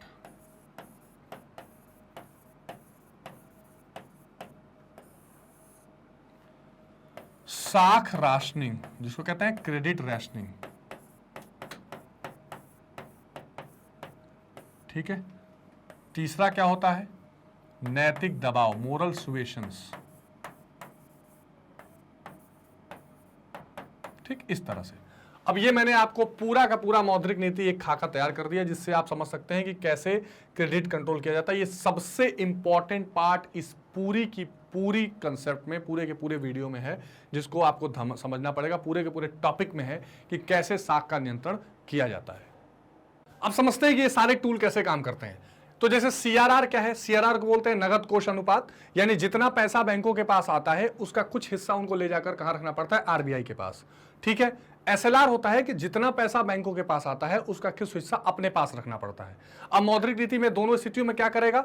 तो जैसे मान लीजिए कि अगर संकुचित वाली मौद्रिक नीति होगी तो उसमें मुद्रा पूर्ति को कम करना होगा, तो CRR और SLR को क्या करना पड़ेगा? बढ़ा दिया जाएगा। तो अब बैंकों को ज्यादा पैसा वहां रखना पड़ेगा, मार्केट में कम दे पाएंगे। और अगर एक्सपेंशनरी मौद्रिक नीति होगी, विस्तारवादी, जिसमें मुद्रा पूर्ति को बढ़ाना होगा, तो इन दोनों को घटा दिया जाएगा। अब रेपो दर, बैंक दर को समझ लीजिए। रेपो दर, बैंक दर क्या होता है? ये वो दर होते हैं जिन दरों पर RBI लोन देती है किसको? व्यावसायिक बैंकों को, व्यापारिक बैंकों को। तो अगर मान लीजिए, अगर जो छोटे अवधि के लोन होते हैं वो रेपो दर पे दिए जाते हैं, जो बड़े अवधि के लोन होते हैं वो बैंक दर पर दिए जाते हैं। तो जब RBI क्या करती है, देखती है कि उसे संकुचित मौद्रिक नीति बनाती है, यानी मुद्रा पूर्ति को कम करना है, तो रेपो दर को बढ़ा देती है। इसी तरह वो बैंक दर को भी बढ़ा देगी। और जब उसको विस्तारवादी मौद्रिक नीति बनानी होती है, यानी जब इकोनॉमी में महंगाई कम है, मंदी है, कोई मांग नहीं कर रहा, तो रेपो दर बैंक दर को कम करती है, सस्ता लोन बैंकों को देती है, बैंक लोगों को सस्ता लोन देते हैं। रिवर्स रेपो रेट वो होता है कि जैसे मान लीजिए कभी कभी व्यापारिक बैंकों के पास कोई पैसा का सरप्लस है, कोई ज़्यादा पैसा उनके पास है तो वो पैसा ले जाकर कुछ समय के लिए वो क्या करते हैं, जमा कर देते हैं रिजर्व बैंक के पास। और जब पैसा रिजर्व बैंक के पास जमा करते हैं तो बदले में रिजर्व बैंक उनको क्या देती है, उनको एक ब्याज देती है। उस ब्याज को रिवर्स रेपो दर कहते हैं। तो मान लीजिए इकोनॉमी में बहुत ज़्यादा महंगाई है और संकुचित मौद्रिक नीति अगर आरबीआई को बनानी है तो वो क्या करेगी कि रिवर्स रेपो रेट को कम कर देगी कि देखो मेरे पास पैसा मत ले आओ, अगर मेरे पास पैसा रखोगे तो मैं ज़्यादा पैसा आपको इंटरेस्ट नहीं दूंगी, वो पैसा आप मार्केट में दीजिए। ठीक उल्टा अगर उसको विस्तारवादी मौद्रिक नीति बनानी है, यानी पैसे की कमी है, मंदी है इकोनॉमी में, तो वो रिवर्स रेपो दर को घटा देगी कि ठीक है आप मेरे पास बहुत ज़्यादा बढ़ा देगी, सॉरी, कि मेरे पास आप पैसा मत रखिए, इसको आप मार्केट में बेचिए। उल्टा दोनों कंडीशन समझ लीजिए, फिर से मैं बता देता हूँ कि अगर मान लीजिए रिवर्स रेपो, अगर मान लीजिए इकोनॉमी में बहुत महंगाई है और लोग पैसा खूब डिमांड कर रहे हैं तो रिवर्स रेपो रेट को बढ़ा दिया जाएगा ताकि बैंक आरबीआई के पास ज़्यादा पैसा जमा करें और ब्याज कमाए, लोगों को मत दें। और मंदी की स्थिति में रिवर्स रेपो दर को घटा दिया जाएगा। खुले बाजार की नीति मैंने पहले भी आपको समझाया, ओपन मार्केट ऑपरेशन, जब आरबीआई क्या करती है, खरीदती और बेचती है प्रतिभूतियों को बाजार में ले जाकर। ठीक है, आ रही बात समझ में? तो मान लीजिए अगर इकोनॉमी में बहुत ज़्यादा महंगाई की स्थिति होगी तो आरबीआई क्या करेगी, इन प्रतिभूतियों को जाकर बेचेगी ताकि लोग उसको पैसा दे दें और पैसा उनके पास वापस चला आए। और अगर मंदी की स्थिति होगी तो इन ओएमएस को, यानी खुले बाजार की प्रतिभूतियों को खरीदेगी ताकि लोगों के पास पैसा चला जाए। मार्जिन रिक्वायरमेंट का मतलब ये होता है कि जैसे मान लीजिए कि कोई प्रतिभूति लेकर आप बैंक में गए, उसकी कीमत है 100 रुपए, तो आरबीआई बोलेगी कि नहीं, हम इस पे केवल 90 रुपए तक का लोन देंगे। ठीक है, ये 10 रुपए का जो परिवर्तन है ये मार्जिन रिक्वायरमेंट होता है। अब इसमें क्या होता है कि कभी कभी ये बढ़ाया और घटाया जा सकता है। मान लीजिए कि अगर बहुत महंगाई की स्थिति है तो 10 से 20 किया जाएगा, 80 रुपए का ही लोन दिया जाएगा, और बहुत मंदी है तो 10 से 5 करके 95 तक का लोन यहाँ पे दे दिया जाता है। ठीक है, तो ये इंपॉर्टेंट एक पार्ट है जिसको आप समझेंगे। उसके बाद आती है साख राशनिंग। साख राशनिंग जिसको कहते हैं क्रेडिट का राशनिंग करना, कि कभी कभी किसी क्षेत्र को कम क्रेडिट देना है, किसी क्षेत्र को ज़्यादा लोन देना है, इस चीज़ का जब राशनिंग करती जाती है इसको साख राशनिंग कहते हैं। तीसरा है नैतिक दबाव, यानी मोरल सुएशंस। जैसे कई बार ऐसा होता है कि आरबीआई कोई ये क्वांटिटेटिव टूल सारा इस्तेमाल कर चुकी है, उसके बाद भी महंगाई या मंदी चल रही है, तो आरबीआई ये सजेशन दे सकती है कि आप कम लोन दीजिए या ज़्यादा लोन दीजिए, या अर्थव्यवस्था में किस तरह के लोन की आवश्यकता है। इन सब चीज़ों का जब एक आरबीआई क्या करती है, एक खाका तैयार करती है, तो नैतिक दबाव में आता है और इसको क्वालिटेटिव टूल्स माना जाता है। किस चीज़ का? मौद्रिक नीति का। तो ये बहुत महत्वपूर्ण, मैंने आपको शॉर्ट में सारा मॉनेटरी पॉलिसी का वर्किंग समझाया कि कैसे इस्तेमाल किया जाता है। तो साख का नियंत्रण करना उसका काम है। कृषि साख की व्यवस्था करना, यानी अगर एग्रीकल्चर के लिए क्रेडिट की जरूरत है तो वो आरबीआई करेगी। समाशोधन गृह का कार्य, यानी क्लियरिंग हाउस के तौर पर आरबीआई काम करती है। मैंने आपको पहले भी क्वेश्चन में बताया था, जैसे ई कुबेर है आरबीआई का, तो आरबीआई क्या करती है, अगर ये देखती है कि बहुत ज़्यादा इंटर बैंक ट्रांजेक्शन है तो उसको क्लियरिंग हाउस कराती है। ठीक है, और बैंक जो सदस्य बैंक होंगे आपस में उनका ट्रांजेक्शन को क्लियर करेगी। औद्योगिक वित्त के लिए सहायता देगी, आर्थिक व्यवस्था से संबंधित सारे आंकड़े वगैरह एकत्रित करेगी। तो इसकी चर्चा तो हमने पहले भी की है, लॉन्ग आंसर्स में आप इसको लिख सकते हैं। साधारण बैंकिंग संबंधी क्या कार्य करती है, जरा देख लीजिए। तो रिजर्व बैंक साधारण बैंक की हैसियत से भी कार्य करता है। ये कार्य क्या है? रिजर्व बैंक भारत सरकार, राज्य सरकार और निजी व्यक्तियों से जमा स्वीकार करता है, परंतु उस पर ब्याज नहीं देता। ये बात ध्यान रख लीजिएगा। तो वो सरकारों के लिए बैंक का काम करता है, ये बात सही है। वह 90 दिन में परिपक्व होने वाले बिलों को भुना सकता है यदि उसका भुगतान भारत में होने वाला है और उस पर एक सदस्य बैंक तथा एक प्रतिष्ठित बैंक के हस्ताक्षर हों। रिजर्व बैंक सदस्य बैंकों से कम 1 लाख रुपए की विदेशी विनिमय का क्रय विक्रय कर लेता है। ठीक है, रिजर्व बैंक भारत में लिखे गए अधिक से अधिक 15 महीने की अवधि में परिपक्व होने वाले कृषि बिलों पर क्रय विक्रय करता है और उनकी पुनः कटौती कर सकता है। वह भारत सरकार और राज्य सरकारों को अधिक से अधिक 90 दिन की अवधि के लिए ऋण देता है और यह ऋण जमानत पर ही दिया जाता है, यानी कोई ना कोई कोलेटरल दिया जाता है। ठीक है, रिजर्व बैंक भारत में किसी भी अनुसूचित बैंक से या किसी विदेशी बैंक से ऋण ले सकता है, किंतु शर्त यह है कि यह ऋण 30 दिन की अवधि से अधिक समय के लिए न हो। ठीक है, वह अंतर्राष्ट्रीय बैंक और अन्य विदेशी केंद्रीय बैंक में अपना खाता खोल सकता है और विदेशों में अपने अभिकर्ता बैंकों को नियुक्त कर सकता है। वह अनेक प्रकार के विविध कार्यों को भी कर सकता है, जैसे सोने, चांदी, हीरे जवाहरात प्रतिभूति को अपनी कस्टडी में रखना, चांदी और सोने के सिक्कों को खरीदना, फॉरेन एक्सचेंज का जो रिजर्व होता है उसको मेंटेन करके रखने का भी काम रिजर्व बैंक का होता है। अब आ रहे हैं इंपॉर्टेंट, जिसकी अभी हम चर्चा कर रहे थे, जिसको डिटेल में मैंने समझा दिया, वो क्वेश्चन अलग से आपके लिए सामने आएगा कि भारतीय रिजर्व बैंक की साख नियंत्रण रीतियों की विवेचना कीजिए। केंद्रीय बैंक की साख नियंत्रण की विधियां क्या है? Credit control. तो भारतीय रिजर्व बैंक द्वारा साख नियंत्रण रिजर्व बैंक के 2 प्रकार के साधनों का प्रयास करती है। एक मात्रात्मक साख नियंत्रण, जिसको अभी मैंने आपको बताया क्वांटिटेटिव टूल, और दूसरा गुणात्मक यानी क्वालिटेटिव टूल। इसको बार बार आपने रिवाइज करना है। इसके एक एक टूल पर एक एक लॉन्ग आंसर बनाया जा सकता है। जैसे क्वेश्चन पूछ दिया कि अधिक महंगाई की स्थिति में नगद कोष अनुपात या सीआरआर का इस्तेमाल करके मुद्रा का नियंत्रण कैसे किया जाएगा, तो इस पर एक अपने आप में एक लॉन्ग आंसर लिखा जा सकता है। तो इसलिए बहुत इंपॉर्टेंट क्वेश्चन है, इसको ध्यान से समझ लीजिएगा और आगे कॉम्पिटिटिव एग्जामिनेशंस में भी काम आते हैं। तो मात्रात्मक साख नियंत्रण, मुद्रा की मात्रा को नियंत्रित करने के प्रमुख उपाय हैं बैंक दर में परिवर्तन।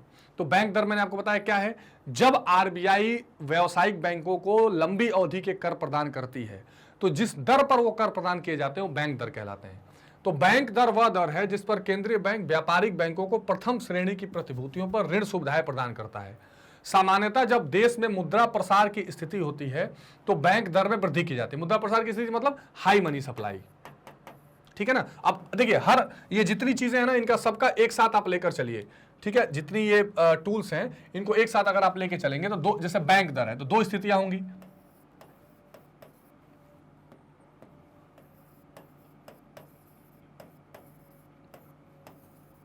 अधिक मुद्रा पूर्ति और कम मुद्रा पूर्ति। मान लीजिए इकोनॉमी की ये कंडीशन है, ठीक। तो अब इस कंडीशन में रखते चलिए, तो बैंक दर की जब बात आएगी तो अधिक मुद्रा पूर्ति में क्या किया जाएगा, इसको बढ़ा दिया जाएगा। मतलब जो बैंक रेट है उसको इंक्रीज कर दिया जाएगा जिससे लोन महंगा हो जाए। तो बैंक दर वह दर है जिस पर केंद्रीय बैंक व्यापारिक बैंकों को प्रथम श्रेणी की प्रतिभूति पर ऋण देती है। सामान्यतः जब देश में मुद्रा प्रसार की स्थिति है तो बैंक दर में वृद्धि की जाती है, और जब मुद्रा संकुचन की स्थिति यानी मुद्रा पूर्ति कम है तो इसको क्या किया जाएगा, घटा दिया जाएगा।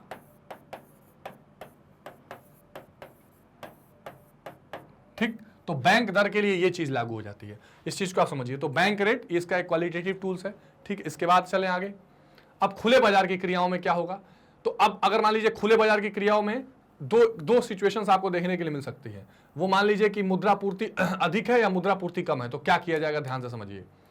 खुले बाजार की क्रियाओं से आशय केंद्रीय बैंक द्वारा बाजार की प्रतिभूतियां या ऋण पत्र या बिलों के क्रय विक्रय से है। केंद्रीय बैंक द्वारा प्रतिभूतियों को बेचने से बाजार में मुद्रा की मात्रा कम होती है। तो मान लीजिए अधिक मुद्रा अगर पूर्ति होगी तो क्या होगा, इसमें प्रतिभूति, हाँ,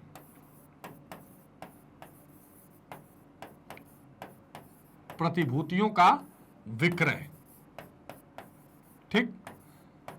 खुले बाजार की नीति में क्या होगा, अगर अधिक मुद्रा पूर्ति चल रही है तो प्रतिभूतियों का क्रय किया जाएगा, और कम मुद्रा पूर्ति में विक्रय, क्रय, सॉरी, यहां पर विक्रय होगा, सॉरी, ये अधिक मुद्रा पूर्ति में विक्रय यानी बेचा जाएगा ताकि लोग अपना पैसा इकोनॉमी से बाहर निकाल के केंद्रीय बैंक को दे दें।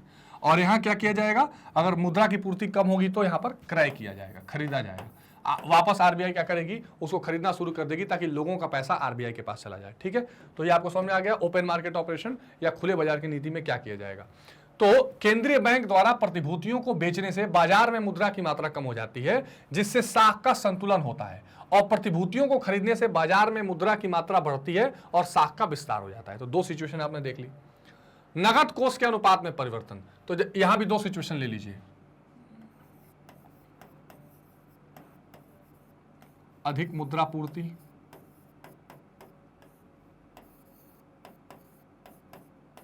और कम या संकुचित मुद्रा पूर्ति, ठीक।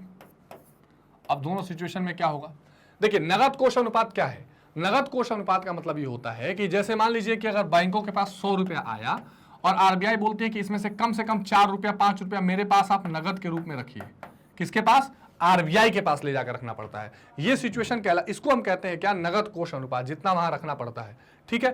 तो अब मान लीजिए कि दो स्थितियां हैं, तो कैसे होंगी, देखिए। रिजर्व बैंक अधिनियम की धारा 42(1) के अनुसार प्रत्येक अनुसूचित बैंक को अपनी मांग जमाओं का 5% और समय जमाओं का 2% नगद कोष में रिजर्व बैंक के पास रखना अनिवार्य था पहले। अब इसको बार बार चेंज किया जाता है। अक्टूबर 1956 में इस धारा में संशोधन करके रिजर्व बैंक को अधिकार दे दिए गए कि मांग जमाओं के प्रतिशत को 2 से 8 कर सकता है। यह रकम समय जमाओं में 8% तथा मांग जमाओं में 20% से अधिक नहीं होनी चाहिए। तो अब एक लिमिट बना दी गई कि आप 8% से 20% के बीच में ये लिमिट रख सकते हैं। इसलिए जैसे आजकल वो 4 साढ़े 4% के बीच में घूमता रहता है। ठीक है। 15 सितंबर 1962 को मांग तथा सावधि जमा में अंतर को समाप्त करके अब अनुसूचित बैंकों के लिए अपनी कुल जमा का 3% रिजर्व बैंक के पास जमा करना अनिवार्य कर दिया गया और इस राशि को 15% तक बढ़ाने का अधिकार रिजर्व बैंक को दे दिया गया। तो 3 से 15 के बीच में अब लिमिट फिक्स कर दी गई है। तो इसी को आरबीआई 4%, 4.5% करती रहती है, जिससे कि मांग और पूर्ति को कम किया, CRR के हिसाब से एडजस्ट किया जाए। ठीक है। तो अब क्या होगा, अगर मान लीजिए अधिक मुद्रा पूर्ति होगी तो यहां पर नगद कोष अनुपात CRR को क्या कर दिया जाएगा, बढ़ाया जाएगा।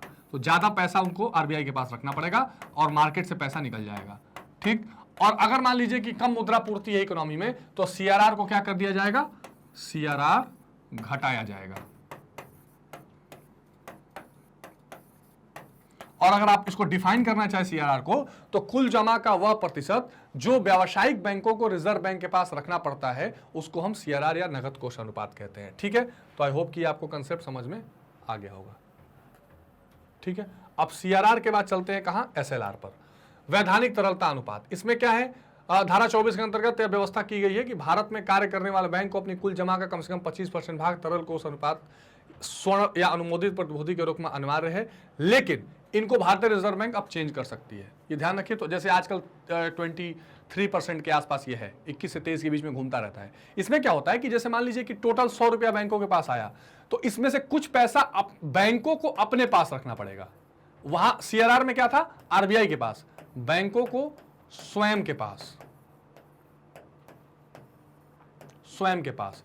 और किस फॉर्म में रखना पड़ेगा, लिक्विड फॉर्म में, जो तुरंत यूज हो सके, कैश हो, सोना हो, सिक्योरिटी हो, उस फॉर्म में बैंकों को अपने पास रखना पड़ेगा। इसको कहते हैं वैधानिक तरलता अनुपात या SLR। ठीक है। तो SLR अगर अब सिचुएशन में रखिए, अधिक मुद्रा पूर्ति होगी तो कम करने के लिए SLR बढ़ाया जाएगा। ठीक है, बढ़ाया जाएगा। और यहां क्या हो जाएगा, घटाया जाएगा। ये मैं इसलिए बता दे रहा हूं कि आप इनका यूज समझ लें ताकि इजीली एप्लीकेशन बेस पर क्वेश्चन आए तो आप कर सकें।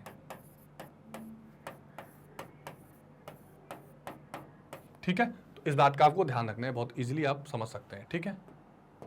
नेक्स्ट, गुणात्मक में चयनात्मक साख नियंत्रण। इसमें क्या होता है, सेलेक्टिव क्रेडिट कंट्रोल, जिसमें क्या होता है कि कुछ कुछ चीजें जो है, अच्छा इसमें मात्रात्मक में एक रिवर्स रेपो रेट भी आप चाहें तो डाल सकते हैं कि जिस दर पर आरबीआई जो है वो लोन लेती है व्यापारिक बैंकों से, या व्यापारिक बैंक अगर पैसा आरबीआई के पास रखते हैं तो उस पर जो ब्याज रिजर्व बैंक देती है उसको रिवर्स रेपो रेट कहते हैं।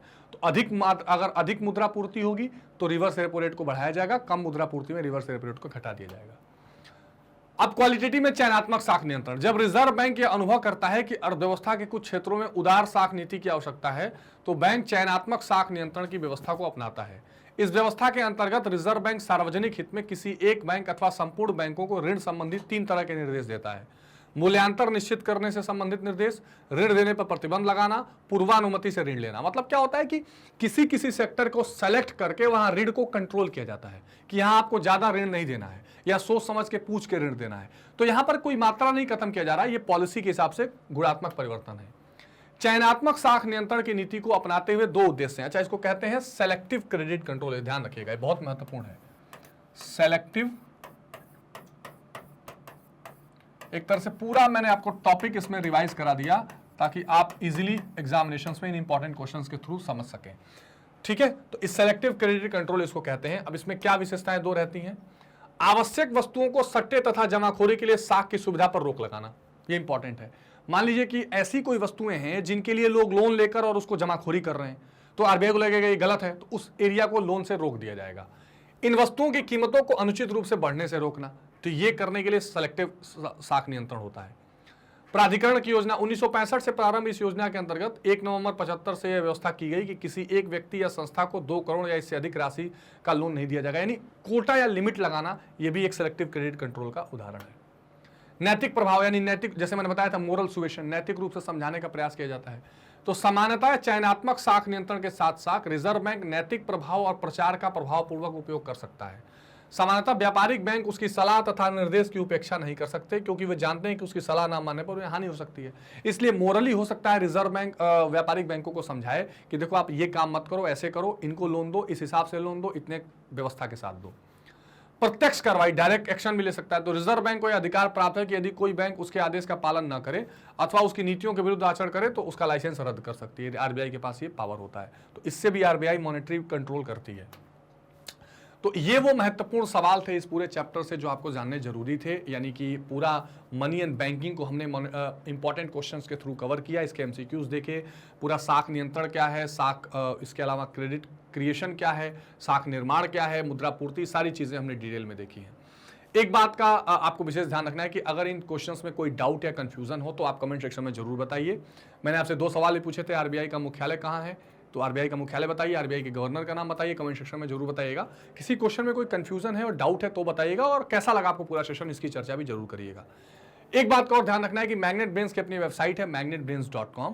इस वेबसाइट पर आकर आप कक्षा 6 से 12 तक की कोई भी क्लास सेलेक्ट कर सकते हैं। Let's suppose Hindi medium class 12 अगर आप सेलेक्ट करते हैं तो यहाँ अन्य फैकल्टीज के साथ आप दूसरे सब्जेक्ट्स पढ़ सकते हैं। मेरे साथ इतिहास, भूगोल, अर्थशास्त्र और राजनीति विज्ञान की डिटेल पढ़ाई कर सकते हैं। इसके अलावा जो भी आपको सब्जेक्ट्स दिखाई दे रहे हैं, यूपीएससी, एसएससी, सीयूसी, ओलंपियाड, एनटीएससी, ये सारी चीज़ों की तैयारी, इसके अलावा 6 से 12 तक की सीबीएसई की पूरी तैयारी, K-12 की पूरी तैयारी आप कर सकते हैं।